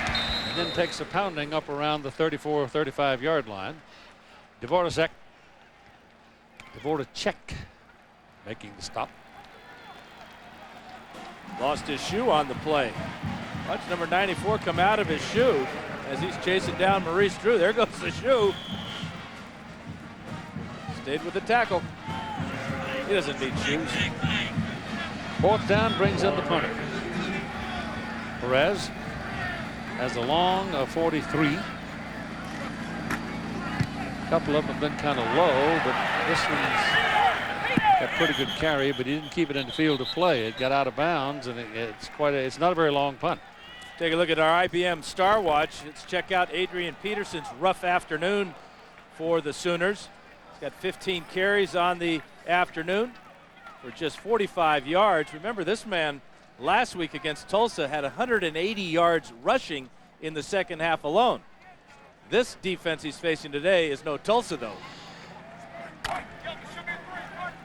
That was a 35-yard punt by Perez. And Adrian Peterson checks in as the deep back for the Sooners. He gets it. He's in the middle and takes a couple of thumps as he gets about 7 yards on the carry. Spencer Havener among those thumping him. First question you asked me today, Keith, was can UCLA stop the running game? You can see the problems they had last season, giving up 4 200-yard days to different running backs, all very good running backs. Obviously, this defense is much improved, holding down the great Adrian Peterson so far.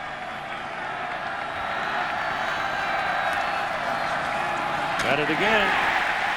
Bruins get him short of the line of scrimmage. Yeah, I'm sorry, Keith. You know, they wanted to try to get the ball to the outside today, but the speed of London and Jared Page, they've just been able to shut down the outside run. Here comes London, number 9 again, and again he just runs right through the offensive line. I don't think he's been blocked yet today, do you? Not often. Kewan Jones checks in at the running back spot now, and Adrian Peterson comes out for a breath.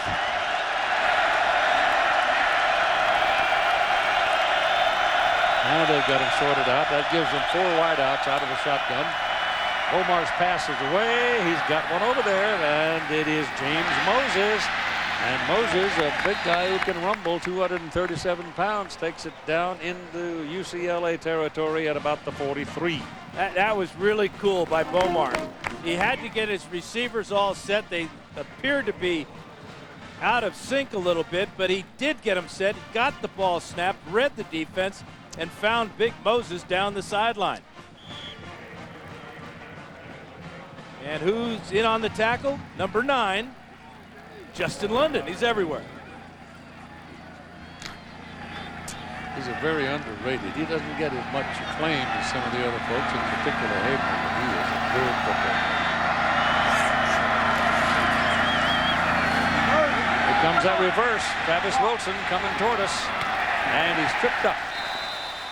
after a gain of about 3 yards by Rodney Van. Just got his shoe tops and took him down. Wilson had that 56-yard touchdown on the reverse in the first half. There's a nice tackle by Van as he totally sells out, dives at Wilson's feet and brings him down.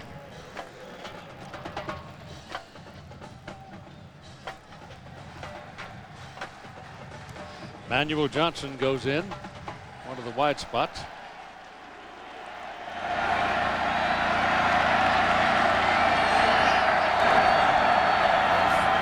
Go in the middle with Peterson, and he's going to have a first down. Spencer Havener made the tackle.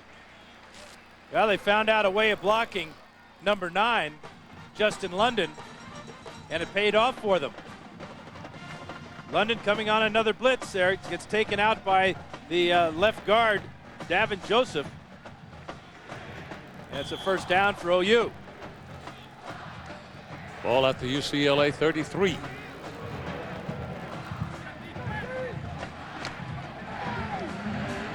Havener, good player. That linebacking bunch for UCLA is pretty good. Have been for some time. And for the Sooners. This is traffic. And not much there. Dragovic comes in and handles things. Nikola Dragovic, a sophomore out of Vista, California. And to give you an illustration of how well coordinated this defense is, a lot of times on those wide plays, when you got a player like Peterson or Kewan Jones, you'll see them cut back when the pursuit is too much. But Dragovic was there looking for the cutback. And Larry Kerr's got to be extremely pleased with how his defense is running.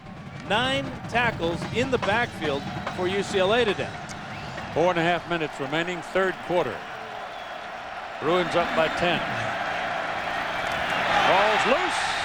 Bomar dives and retrieves it. That's being a youngster. A couple of good plays, and then you get one of those. And it's one of those that'll absolutely kill a drive. This brings up a third and real long now. Lucky to beat London and Harwell to that fumble.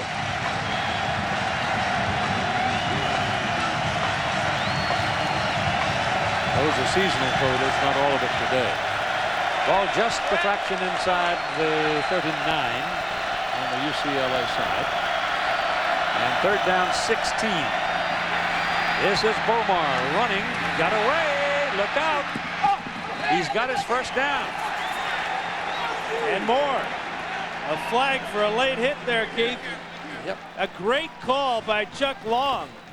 The blitz was coming. They were bringing safeties, linebackers, everybody. And the option when you crack that line of scrimmage, there's nobody there. After the play, good block on the outside by Kelly. Here comes the late hit. Dennis Keys with the shot.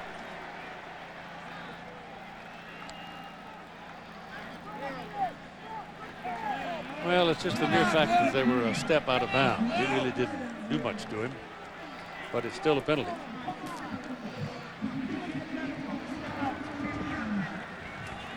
Too bad you can't judge intent on those kind of calls, because oftentimes you anticipate something happening and nothing does. But if it's in the no-no land like that, it's automatic. There's one intent for defensive guys, and that's to maim. This is Peterson finding his way to the end zone. They finally give it to him. Took a little while, but he just got in at the marker. That shows you his strength. Yeah, deep handoff in the I formation. Good blocking there by Chester. The tight end, Moses gets involved, and then Peterson takes over. He takes 2 Bruins on at the goal line and gets in. And now the extra point try by Hartley. And they close it to 3 points.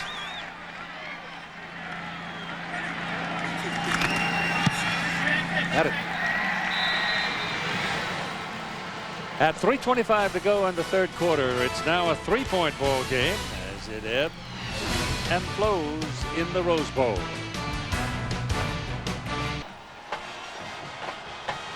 See Adrian Peterson showing the wear and tear of the afternoon. Time permitting, we'll bring you the 50 Car Rental postgame report with John, Craig, and Aaron. Highlights, analysis, etc.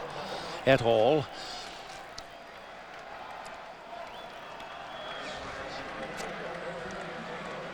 Ball's put on the 35 for the kickoff now with Marquis and Derek Williams waiting for it. High kick. Caught at the 5. Will cut, trying to get back into the middle and find the crack, and didn't really quite get there. He'll go down at about the 17-yard line. Take a look at our Chrysler passing playbook back in the first quarter. Watch after the play fake to Maurice Drew, the pocket that Drew Olson has to operate in, and the clear passing lane he has to find Andrew Baumgartner for this 19-yard touchdown. That made the score 7-7, and it was Baumgartner's first touchdown reception of his young career. All right, first down from the 17 for the Bruins. Their lead is now only 3. Olsen throws, swings it out there to Dietrich, fullback, and he barely got back to the line of scrimmage. They're going to give him a pretty good mark on it, though. Pick up a couple of yards. Rufus Alexander hitting him. Yeah, Rufus, when he hits you, you're going to stay hit. He is all over the field. Haven't called his name often today, but he's been part of that good run defense. He is from Baton Rouge. The city of the Red Stick. Second down and 8. That'll cost the Bruins 5. Prior to the snap, false start. Number 68 on the offense. 5-yard penalty, second down. Ryan Abraham, a sophomore. Bruins, one of the few teams that flop their offensive lines. He's the strong side tackle. Ed Blanton is a lot bigger. He's the weak side tackle.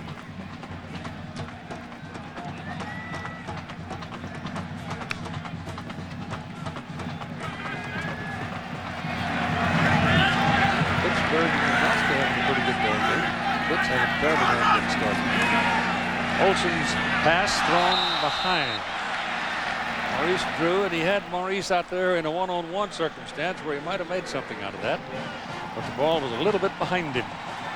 Yeah, it was a good read by Olsen. Went to the right guy.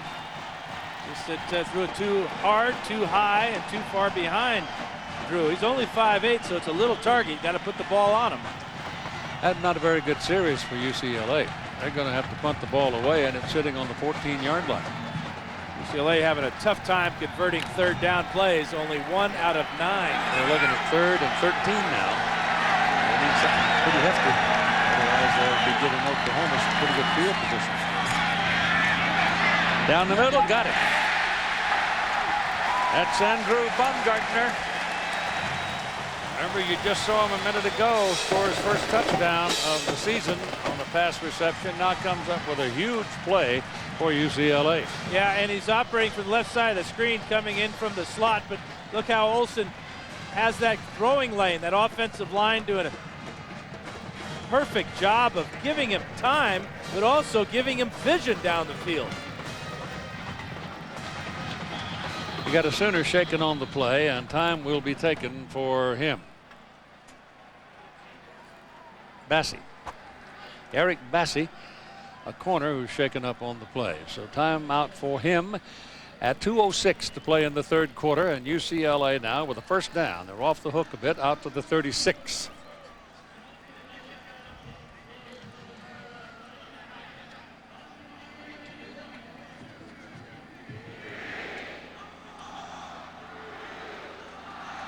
There's the Bruins schedule. See, they go up to Washington. They have Washington rather here and California here. California, one of the best teams in the conference.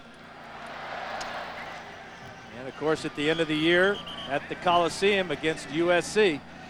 Well, in watching this team for a good long time, the last game of last season, the game they played against USC is the toughest ball game I think UCLA played in 5 years.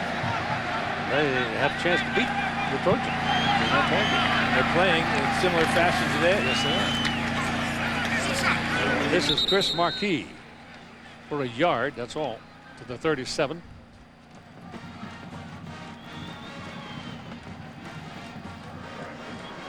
Three-point ball game. Still very, very much in doubt. The outcome. How big was that turnover the start of the second half when Dennis Keys hit Bomar and Havener takes the fumble in for a score? Huge. And then this last play was quite large too. Second down and 9, and they throw underneath. It goes to Mercedes Lewis, who's been quiet today, but he's going to have a first down here as he gets it out to the 47-yard line.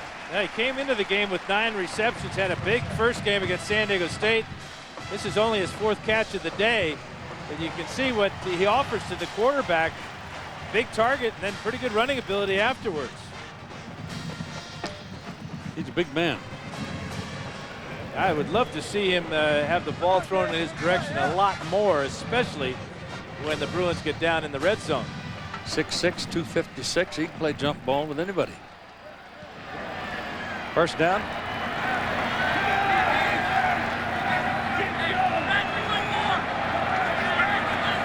Changing the play.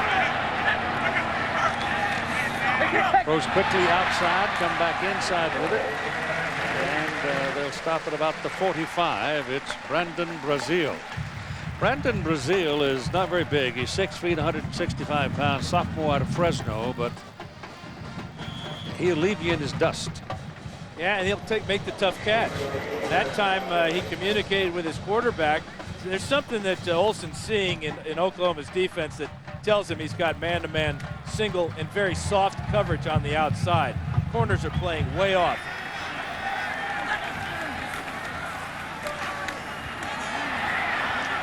Or Maurice Drew just can't find an inch. It'll bring up third down as Ayu jumped all over him. And third quarter is history.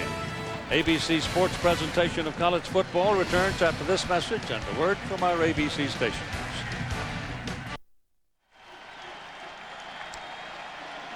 Here we go, third down and 2 as we start the fourth quarter. Drew Olsen throws, pass is caught, fight for the yardage by Brazil, and he's got it. Marcus Walker shaken up after he hit him first, but Brazil had enough fight in him to go on and get that first down. Yeah, he's the 10th different receiver that Olsen's found today. Number 1 right there, not Lewis, but rather Brazil. How tough is this 165-pounder there, Keith? Looked like he was stopped short of the first down. He didn't. And Walker, who made the first hit on him, is in some pain on the bench. They're working on him. And it's first down for the Bruins, 41-yard line.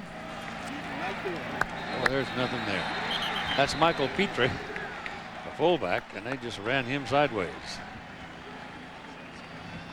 Dvoracek, Ayodele, Thibodeau, Bennett, Ayu, Pleasant. They've been pretty rough.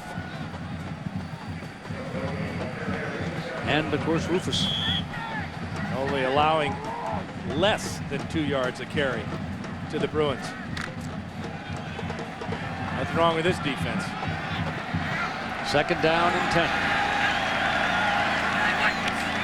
Marquis. Olsen's pass thrown underneath. It goes to Marquis, who had gone up the middle, then stopped short. And Olsen found him, and he's got another UCLA first down. Darian Williams making that stop.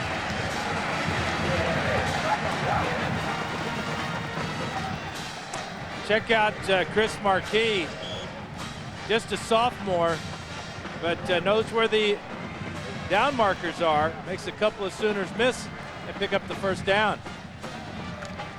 He's smooth.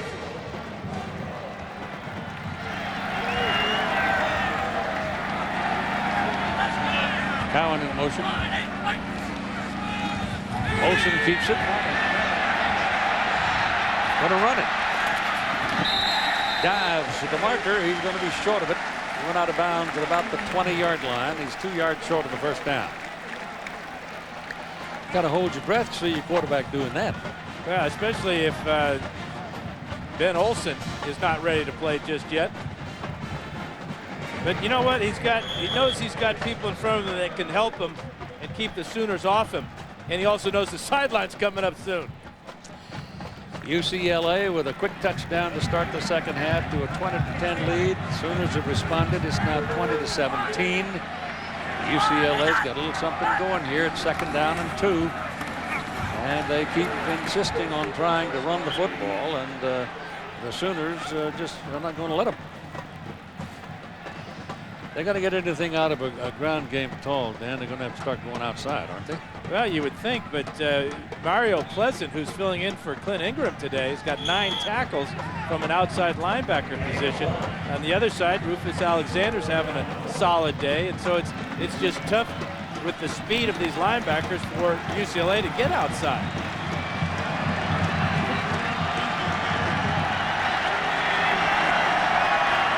Third down and 2. Olsen throwing for the corner of the end zone. Wide open. Touchdown. Mercedes Lewis.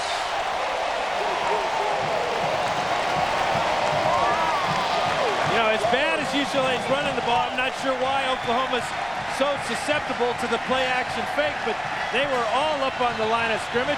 UCLA gave them a strong run look in their formation, but Olsen had his pick of receivers on this play. Picked the right guy. Big Mercedes Lewis for the easy score. First touchdown reception of the year for Lewis. At 12:32 to play in the ball game. Medlock for the point. Got it. So it's back to a 10-point ball game. 27-17. Bruins.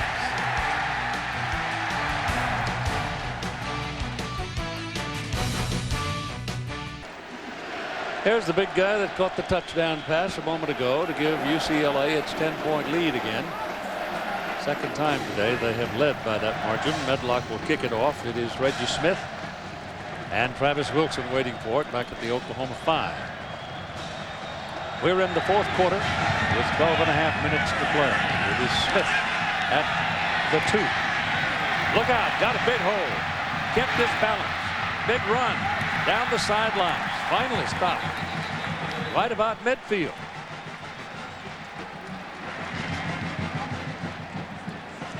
Well, he got through that first wave and it looked like he had a chance to go home.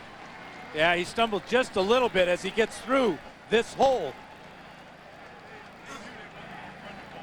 But what a great start after a touchdown for Oklahoma to have the ball at the 45-yard line. They needed this type of play to get some type of momentum back.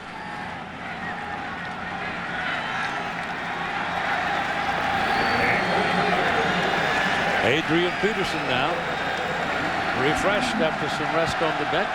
The deep back for the Sooners. Bomar almost stumbled getting the ball back to him. Now the ball is pitched by Peterson to Bomar, and he's thrown down all the way back on the 35 by Jared Page. So that one blew up in their face.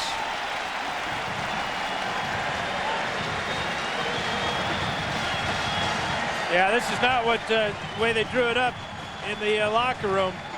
You got to eat it right there. Lucky that this isn't fumbled and returned for a touchdown. Bomar saying to Peterson, hey, what are you doing here? Jared Page with the big play right there to bring him down for a big loss. Second down and 19 as the ball comes back to the 36-yard line. Bomar looking around, has a man, throws to Wilson. Travis Wilson will take it up to midfield. And he got open. Justin London getting one more tackle. You know, you have the great kickoff return, and then you have a play that, yeah, you're probably going to lose 2 or 3 yards on it, and then you turn it into a 9-yard loss. Really sets your offense back and puts you in a tough third down conversion try here. Third down and a long 5. Only 3 out of 11 on third downs for the Sooners. They go to the shotgun, double wide, both sides. Pass is away, thrown to Peterson. Peterson is grabbed short of the first down by Spencer Havener. And Havener, showing his strength, takes him down. It's going to be 4th down and about 3. Here's Havener on the outside. Here you see he drops back. This is his own coverage. London in the middle, just dropping back. And then responding to the throw to the outside. And the Sooners are looking like they want to go for it on 4th down. Peterson's a deep back. Bomar back there with him. Man in motion, that's Moses. Bomar keeps it, now pitches to Peterson. Ball hits the ground. Peterson does not have control of it. And the Bruins take over.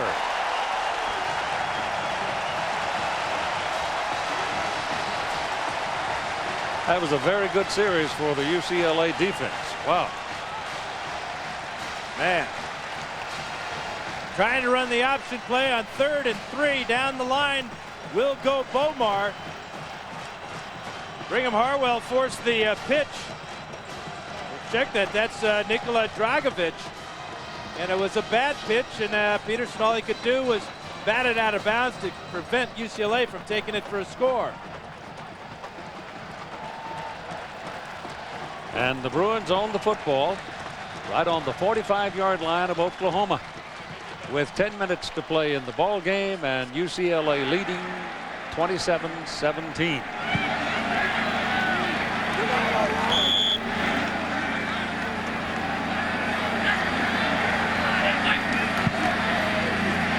Drew Olson pulls it down, throws to the sidelines, and I think that's out of bounds, incomplete. Marcus Everett was over there. Boy, 7 fumbles, 3 of them lost. Michigan State 38, Notre Dame 24. 17 of UCLA's 27 points have come off those turnovers, Keith. You know, that old nemesis, the old passing thing that Michigan State does so well. Now look at this, Illinois is beating California 17-7 at halftime. It's early yet. Yep. Time called by the referee, Jack Folliard. College football on ABC Sports brought to you by Pontiac. Go online to nominate your Pontiac game-changing performance. Dr. Pepper and your local Dr. Pepper bottler. Dr. Pepper, one taste and you get it. Pacific Life, for insurance, annuities, and investments. Choose Pacific Life, the power to help you succeed. And Outback Steakhouse. No rules, just right. Well, I got a minute. I want to give you the rest of the officials because they've put in a full day's work too. Al Granado is the umpire. Head linesman Royce Cooley. Stephen Kovac, the line judge, made a critical call on the game. Side judge Aaron Santi. Field judge Daniel Spistabak. And the back judge is Greg Wilson. Tough game, Keith, and they break the chains on the sidelines. That's why we got this timeout. Get out the tape. Yeah, look, they got it over there. Got Gaffer's tape. Loan him some, will you?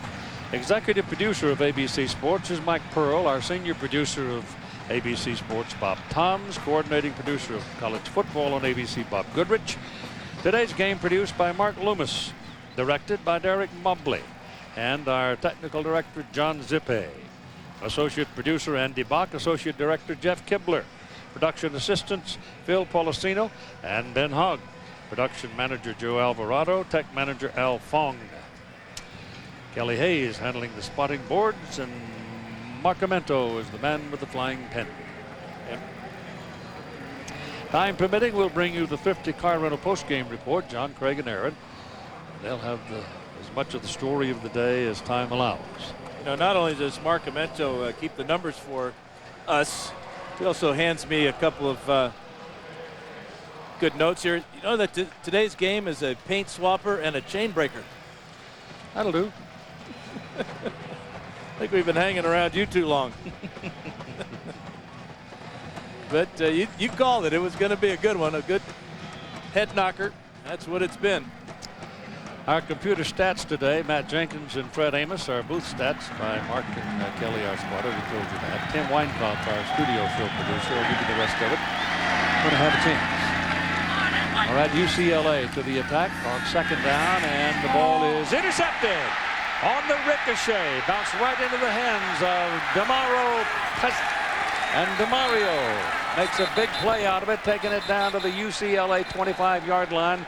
And suddenly, Oklahoma is right back in it. But there is a penalty flag. Yeah, I think it's going to be after the interception, Keith. This was play was made by Chijoke Onyenagecha as he had tight coverage on the receiver. Was it too tight? Yep. Yeah, was this post-possession, post-interception, or before the interception? Don't know. It looks like they're coming all the way back. Sure does. Before the change of possession, holding my defense, 10-yard penalty, previous spot, first down. And I think they're going to get number 22. He's holding his head. He certainly is.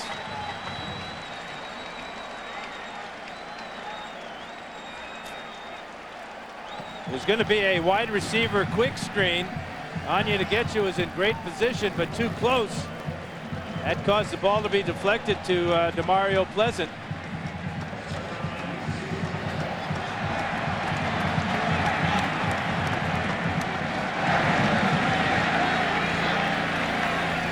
Puts the ball at the 35-yard line and is a huge, huge moment in this ballgame. Drew Olson rolls out, looking downfield. Whoa, drilled that thing right into Joe Cowan's stomach. Reggie Smith tried to cut him in half and could not dislodge the missive. Let's go back to that last play, Keith. The screen is to the outside to Marcus Everett. That's not on Onyenagecha. They must have gotten somebody else on the interior. Did not tell us what number. You can see how close the coverage was. What a big break for UCLA. And a first down on that catch by Cowan. And now you've got people jumping the snap. And Olson yelling at him. And not just anybody, the biggest guy out there, Ed Blanton. Offense number 73, 5-yard penalty, first down. Yeah, Blanton is strong side weak side tackle at 6'9", 332. And Ed probably said, my ears are humming. Couldn't hear you. And Olson gets right up into him too. And that's the last thing Blanton wants to hear. Watch him push the quarterback away. Leave me alone. I know I went off sides.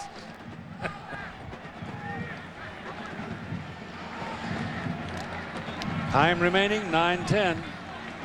10-point lead. Bruins get something here. Time will definitely be their ally. They run there. Maurice Drew and Drew Olson run together and stifle that play. So things are not going really well right now for the Bruins after that big break. Remy Aodell is right on top of that one.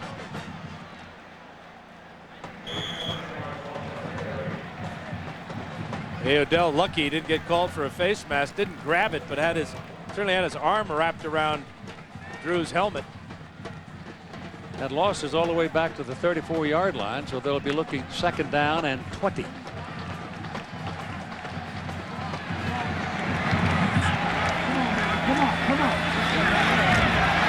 Pass is away, got his man open. That's Maurice Drew. Drew breaks the tackle. And down to the 10-yard line. Oh, my goodness. DJ Wolf couldn't hold him. And they finally brought him down. Jason Carter. This offensive line's got to get a lot of credit for that big play there. Olson has thrown the ball a lot today, but a lot of the times he's been able to come to his outlet receiver. Doesn't throw it too high this time for Drew. Olson's only been sacked twice this afternoon. And that's the one way to make up for a bad play. Chris Markey is in at the running back spot, gets the ball, gets in here and churns away for about 3 yards down near the 7 before Dvoracek makes the tackle, leads the tacklers. This could be the big enemy right now for Oklahoma, is that clock. Yep. That's why they're running the ball here. Every time you snap the ball, run it on the ground or complete passes, as Olson's doing all day, that clock continues to run. Sooners have their 3 times out remaining, but they don't want to spend them yet with 7.5 minutes to go.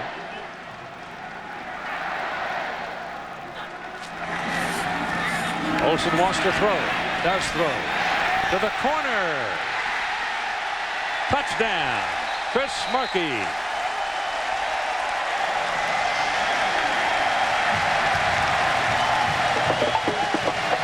Had to wait for the linesman to tell us whether or not he got it inside the pylon, and he did. What an afternoon for number 14, surveying the field, as he said, seeing all 53 yards wide of this field, coming again to a running back out of the backfield. Chris Markey pays it off.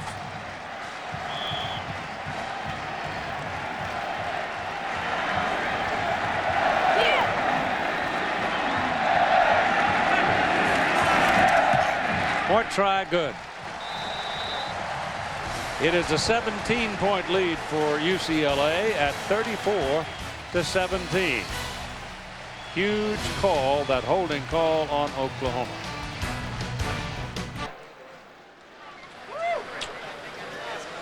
UCLA now in the catbird seat with 7:16 to play, leading by 17, and they will kick it away to Oklahoma. You got so many points today off of Oklahoma turnovers. Their first potential turnover of UCLA is reversed on a phantom holding call. 2 yards deep in the end zone, he'll bring it out. That's Reggie Smith. He almost got loose the last time. He's got some help over there, and a high stepper fumbled the ball, but he was down. Boy, he almost stepped out of there again. Time for our Pacific Live game summary, and it's been the keys to the game. Dennis Keys and the big hits that he has had. Hits is in the first quarter on Adrian Peterson, pops that ball loose. UCLA took it in for a touchdown. And then to start the second half, this big shot on Brett Romar. And Spencer Havener has another touchdown for UCLA.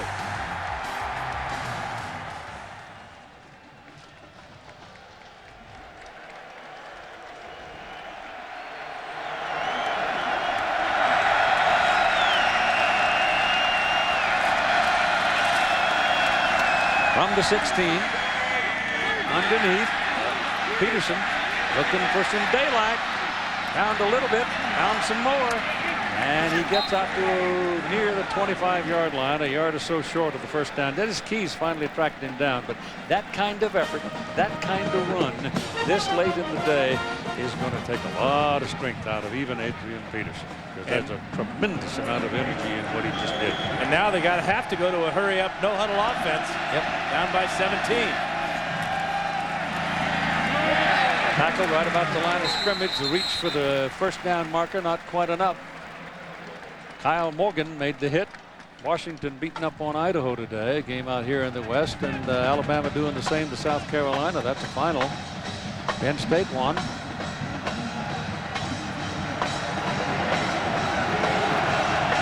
Auburn, 63 points against Ball State. They're running it with Peterson trying for the first down, and they've got it. And you got penalty flags flying here. Like Nathaniel Skaggs jumped on top of Peterson when he's on the ground. And that's a good call by the officials. So this will give the Sooners a free 15 yards. After the play, personal foul, number 74 on the defense, 15 yards, first down. But you're right, Keith, about the energy that Peterson is putting out here. Trying to keep his balance, and now he gets a guy that weighs 275 jumping right in the middle of his back.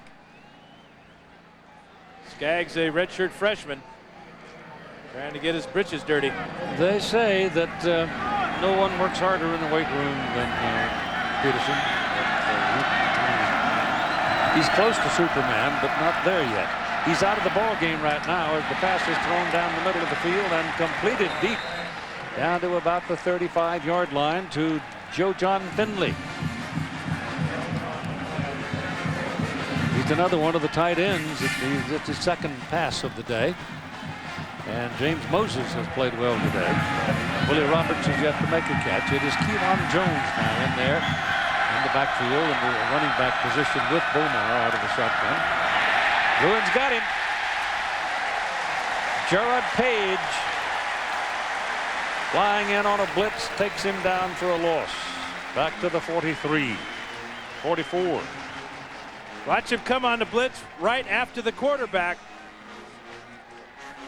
Bomar's got to read the weak safety blitz like that and find a hot receiver. 5:20 and counting in the game. Peterson back. Bomar gets it off. Peterson's got it. Running for daylight. 4 Bruins. And they take him down just about the original line of scrimmage. No, they don't either. He's well behind that.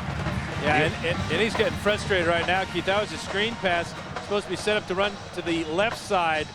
He totally ignored the design of the play and tried to do it all by himself, and just way too many Bruins in there. Can't whoop 5.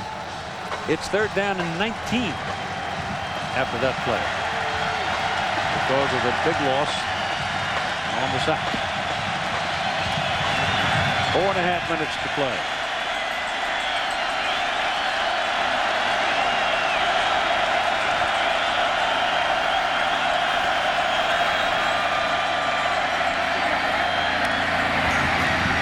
Keep finding Iglesias. That'll be his 3rd catch of the day, I believe. He wiggles around and finds room, and Bomar hits him sharply. I think Bomar has found himself today, though, Dan. Yeah, he certainly has paid the price with a lot of big hits, but he's shown some cool here. Realizing that the Bruins are only going to rush 3 guys there, he didn't rush that throw. He let Iglesias find the hole and come up with his 4th down try now. Sooners take a timeout with 4:02 to play. Something about the storied history of the Oklahoma Sooners. Of course, I go back quite familiarly with the Bud Wilkinson era. And then, of course, Bud worked with us for a good long time after he quit coaching. But you don't have to worry too much about them. They're playing a lot of young people, but they'll be around. Ball thrown to the sidelines. It goes out of bounds inside the 20 at about the 16-yard line, and that'll be a 1st down. And they're moving right along. We go inside 4 minutes to play in the game. It's a 17-point lead. But this is college football. Things happen. Well, right now, though, they can't afford not to take shots into the end zone. Yep. They must score before 3 minutes are left in this game. Crowd today is 56,522.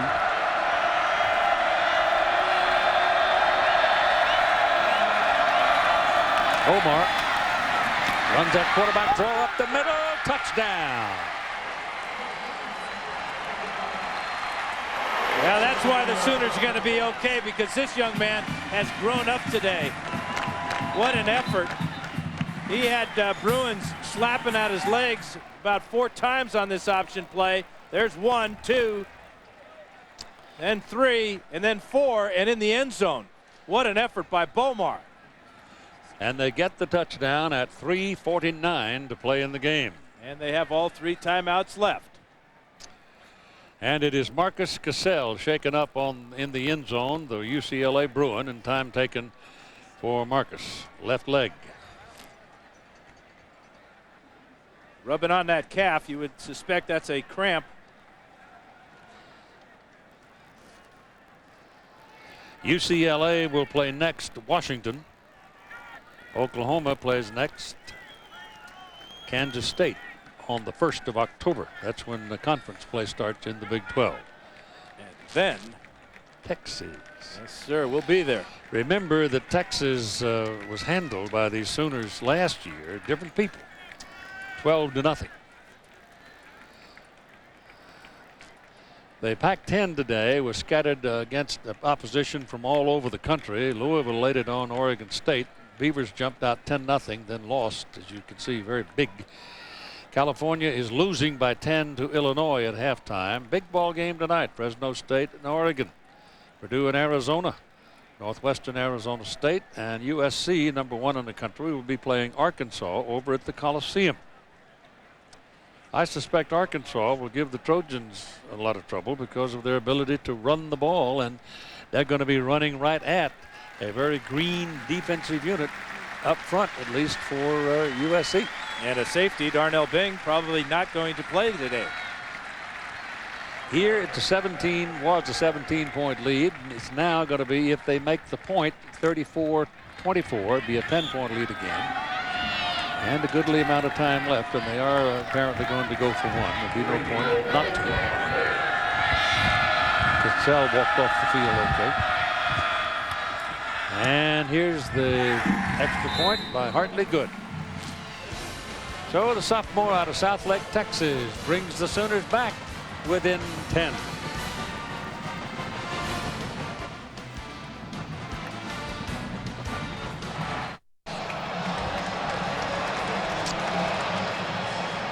Here we go.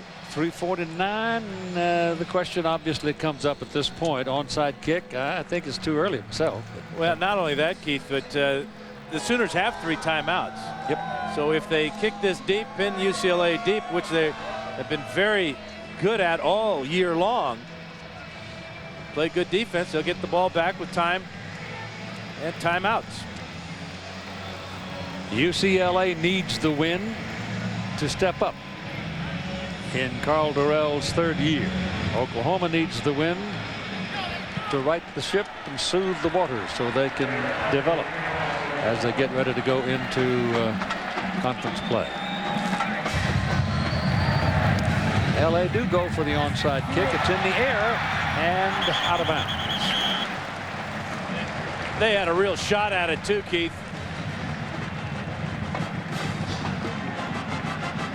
Bounced off of Bruin up into the air. I think Travis Wilson, that's number 4, Wilson. He's the one that's got the best chance at it. Chris Marquis, the ball hit him right in the chest and went off his shoulder pad. And Wilson, number 4 on the outside here, not quite able to keep it in bounds. What an effort, though. So UCLA gets the football at the 49-yard line, their own 49, with 3:49 to play in the game. And here's a run. This is Drew. Maurice Drew in a foot race to the corner, and they're tracking down at the 12-yard line. Can you contain him all day? I guess the answer is no. 38 yards on that play. Yeah, now when you're crowding the line of scrimmage, how about Drew after he breaks through here? He's going to go cross country, eats up time on the clock by doing that, then stays in bound. The clock obviously stops for the first down, but they're winding it now after they set the chains. They put it on the 13. They don't give him the slide. It was cool, though. Well, he knew what he was doing. First down from the 13 now of Oklahoma. UCLA looking for room to run, and that is Chris Marquis carrying there inside the 10 to the 9. And let us spend a moment visiting with John Saunders.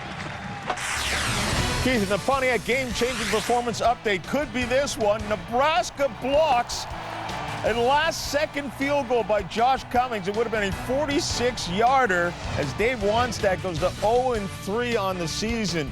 Pittsburgh actually got 2 attempts at that field goal because they muffed the last one with about 7 seconds left, got it down to 1 second, kicked it, blocked, 7-6. Your Pontiac game-changing performance update. Keith. Wow. Here's Maurice Drew into the end zone. Touchdown, UCLA. Oklahoma's now tired. Tired and done.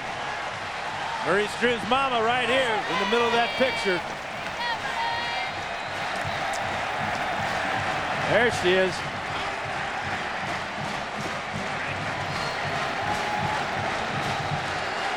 .233 to play. And the Bruins are looking for their 41st point. They go back to a 17-point lead.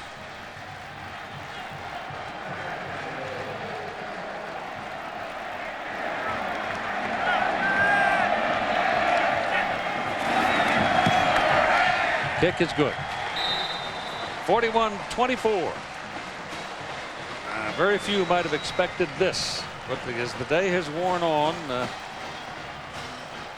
things have happened. That penalty call that kept UCLA in the middle of the field and in possession of the ball after the Sooners had it down on about the 35-yard line was huge in the game. But from that point on, the Bruins have just taken over, and then this terrific run by Drew puts the ball in position, and Marquis runs a play, and then Maurice goes back in and sticks it in the end zone. So the Bruins, a team that's been accused of not being able to close the deal, look like they've learned something. Well, and the question you asked at the beginning of the game, Keith, was can they stop a good running team? The answer is yes, they can. Not only a good running team, but one of the best running backs in the nation, Adrian Peterson, was held down. That is the difference in the UCLA football team that I see. They've seemingly always been able to get points on the scoreboard, play offense, all that stuff, but to get in there and just hunker down and gut it out on defense. And this crowd is doing it. Because when you go out and play Oklahoma, you're going to have to roll around in the mud and the blood. You know that. Well, and the big guys up front, Hickman, Harwell, Moline, Dragovich, they can chain that offensive line and let London and Havener run freely and make a lot of tackles. Out of the end zone comes Reggie Smith. Oh, they got to throw a penalty on that. They got his leg and tripped him. It's a trip. Wow. See it. Officials are getting tired too, I guess. Michael Norris. Norris made that tackle.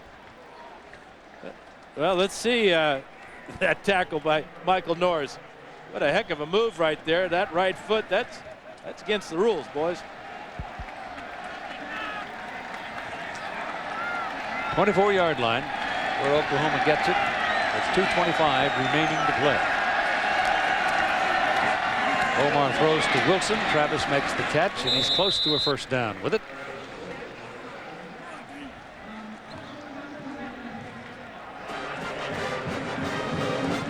I don't reckon these fellas can spell quit. If they did, they wouldn't be playing with Oklahoma.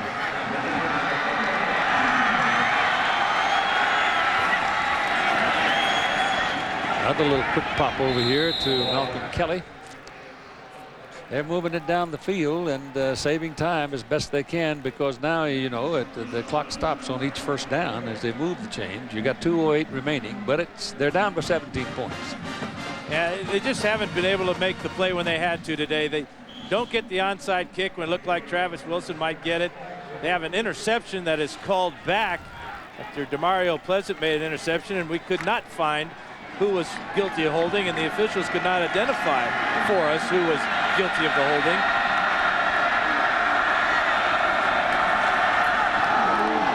That's an incomplete forward pass, and it's incomplete because of an all-out blitz on Bomar, the Sooner quarterback, and he comes up limping again, dragging that left foot. Today's Chevrolet players of the game are number 4 Travis Wilson of Oklahoma, who scored the opening touchdown in the ball game. Drew Olson, the quarterback of UCLA. In recognition of their efforts, Chevrolet making a $1,000 contribution to each university's general scholarship fund. Travis Wilson 7 for 103 and a touchdown, and we're not finished yet. He's liable to have 2 or 3 more. That's Spencer Havener getting the tackle there on Kewan Jones. So the ball is at the 41. They've got to go to the 44 to get the first down. And Drew Olson so far on the day with 1:48 to play and the clock running. 28 out of 38, 314 yards and 3 touchdowns. And no interceptions. In fact, UCLA still on this young season has not turned the ball over yet. Big difference, huh? They do that. Sooner's going to punt it. Yep. Ooh, that's a beauty. That's the best one of the day. And it's going to go all the way into the end zone. And come out to the 20-yard line, where we will then run out the clock. And here's John Saunders again. Well, Keith, Miami, trying to hold on against Clemson. This would have been a game-winning touchdown. Wide open was Chancey Stuckey, but Charlie Whitehurst can't get it to him, so they settled for the field goal. Jad Dean, and this one is tied at 20 apiece and headed to overtime. Keith, back to you. Yeah, that's pretty good stuff. There's a new player, or there is another player in the Pac-10 conference now. I think it is safe to say what we've seen today. And pretty soon Ben Olsen will be healthy again, and that'll upgrade the the core of quarterbacks they have. This is Maurice Drew, who's willing to put his helmet in there and take a shot to get the clock running. Let's review our game plan. UCLA certainly has burned the blitz of Oklahoma, and on defense they have held the great Adrian Peterson well under 100 yards. How about 5 different Bruins scoring touchdowns today, Keith? Baumgartner, Havener, Lewis, Marquis, and that man, Maurice Drew. Sooners are going to be happy not to be fooling with these folks in Los Angeles. 0 for 2 against Los Angeles. Losing to SC in that big game last year, and then losing today here. Thursday night, the Connecticut Sun pulled out a dramatic overtime win to tie the Sacramento Monarchs at a game apiece in the WNBA Finals. Join ABC Sports in Sacramento for Game 3, presented by Capital One. The clock ticking along. We've hit 15 seconds. It's been a good football game. Been most enjoyable. And the UCLA has got to be the happiest village you can think of as this game comes to an end. Maybe a long trip home for the Sooners, but I think they might like what they saw. Building blocks are in place. ABC Sports online at ESPN.com. Search ABC Sports. Join us Monday 4:30 for a Monday Night Football special, including 2 games and a telethon to benefit Hurricane Katrina relief efforts. Watch again your final score. UCLA 41, Oklahoma 24. This is a presentation of ABC Sports Championship Television.